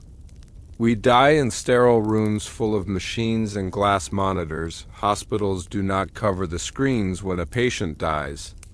They do not cover the windows, perhaps. This is why so many hospitals feel haunted. Perhaps the corridors are full of confused energy, bouncing from one reflective surface to another, looking for the light. But finding only glass. We have forgotten how to close the door. But in your own home, you have the power. You know the history now. You know the science of the silver, if death comes to your house or if you simply feel the heavy weight of an ending. Cover the glass. Give the spirit a clear path. Do not confuse it with a false exit. It is the final kindness you can offer. The funeral is over. The guests have gone. The house is quiet. You are alone now. The mirrors are uncovered. The danger has passed, or so we hope, but there is one final piece of the puzzle. One final truth that the Vatican tried to erase. The decree didn't just end. It was transformed. The window remains open. The Vatican never repealed the ban. They just stopped enforcing it. In the year 1450, the Church realized that the addiction to the image was too strong to fight. They realized that humanity wanted to be watched. So they withdrew the mirror men, they locked the archives, and they let us have our glass. But the entities didn't disappear. They migrated. They moved from silver to silicon. Look at the device you are holding in your hand right now. Turn the screen off. What do you see? You see a black, polished reflection of your own face. It is a mirror, but it is not a passive mirror. It is a smart mirror. It watches you back. It learns your face. It learns your voice. It learns your fears. The silver city that Brother Thomas saw is no longer buried in the earth. It is in the cloud. We have built a global network of portals, and we carry them in our pockets. The decree ended, but the window is wider than ever. This is the truth the king buried. Now, let us turn the final page of the chronicle. The candle is burning low. The shadows are stretching across the floor. We are safe here. We are sitting in the quiet room of the present moment. Let your breathing settle. Let the history fade into the background. We are going to look at the world we have built on top of the secrets. To understand the end of the story. We must look at the transition of materials. For 500 years, the primary tool of reflection was silver. As we know, silver is a conductor. It is the metal of the moon, but in the 20th century, we switched to a new material, obsidian, black glass. The Aztecs used obsidian mirrors for scrying. They believed that black glass was a direct line to the underworld because it absorbed light instead of reflecting it. Today, every smartphone, every tablet, every television screen is a sheet of black glass. When the screen is off, it is a scrying mirror. When the screen is on, it is a projection. The entities that inhabited the Venetian mirrors were limited. They were stuck in a single location. If you left the room, they couldn't follow you, but the digital entity has no such limitation. It travels with you. It sits on your nightstand while you sleep. It listens to your breathing. This is the informative evolution of the trap. The delay we spoke of earlier, the lag between the movement and the reflection, has been erased. Technology has bridged the gap. Modern cameras have facial recognition. They map the geometry of your face in milliseconds. They overlay filters. They smooth your skin. They widen your eyes. This is exactly what the entity in the mirror was trying to do to Brother Thomas. It was trying to create an ideal version of him. A version that was better than the real thing. We call these filters augmented reality, but the Vatican would call them glamour magic. When you look at yourself through a filter, you are looking at a mask. You are training your brain to prefer the lie over the truth. This creates a dissociation. You start to feel that the real you is ugly, dull, boring. You only feel alive. When you are being processed by the glass, this is the harvesting of the soul in real time. It isn't taking your life force in a violent burst. It is taking it in micro-transactions. Every view. Every second of attention you pour into the black mirror is energy transferred from the biological world to the digital world. We are feeding the machine. Brother Thomas saw a library of frozen souls. Today, we call that a server farm, rows and rows of lights, humming in the dark, storing the memories, faces, and personalities of billions of people. We have voluntarily uploaded ourselves to the archive, but let us not be afraid. Knowledge is protection. The Vatican decree failed because it tried to ban the object. You cannot ban the object. You can only change the behavior, the power of the mirror ancient. All modern relies on one thing: eye contact, the gaze. If you look, you connect. If you stare, you open the channel, but you have the power to look away. You have the power to close the eyes. This is the ultimate defense. The biological eyelid is a heavy velvet curtain that you can drop at any moment. When you close your eyes, you cut the signal. You break the line of sight inside your own mind. There are no cameras. There are no mirrors. There is no data collection. There is only you. The space behind your eyes is the only private room left in the universe. It is the sanctuary. So let us go there. Now. Feel the weight of the device in your hand if you are holding one. Put it down. Turn it over. Face down. Cover the glass. Now feel the weight of your eyelids. They are heavy. They want to close. Let them drop. Darkness. Darkness. You are no longer a reflection. You are no longer an image to be consumed. You are a breathing, living spirit. You are solid. Feel the bed beneath you. It is real. It is grounding you. Feel the air in your lungs. It is real. The story of the mirrors is a story of the past. It is a story of what happens when we forget who we are. But you have not forgotten. You are here. You are safe. The king buried the truth, but you have dug it up. You have examined it. And now you can put it away. Imagine a large, heavy door in your mind. An iron door like the one in the Vatican vault. Take all the mirrors, all the black glass, all the reflections, and put them behind that door. Close the door. Here. The heavy thud as it shuts. Turn the lock. Click. The window is closed. The draft is gone. The room is warm. You are alone in the safety of your own soul. Nothing is watching you. Nothing needs you to perform. You are free to drift. Drift away from the glass. Drift away from the light. Drift down into the deep, quiet earth where the roots grow. There are no reflections here. Only sleep. Deep, dreamless sleep. The decree is over. The lesson is learned. Good night.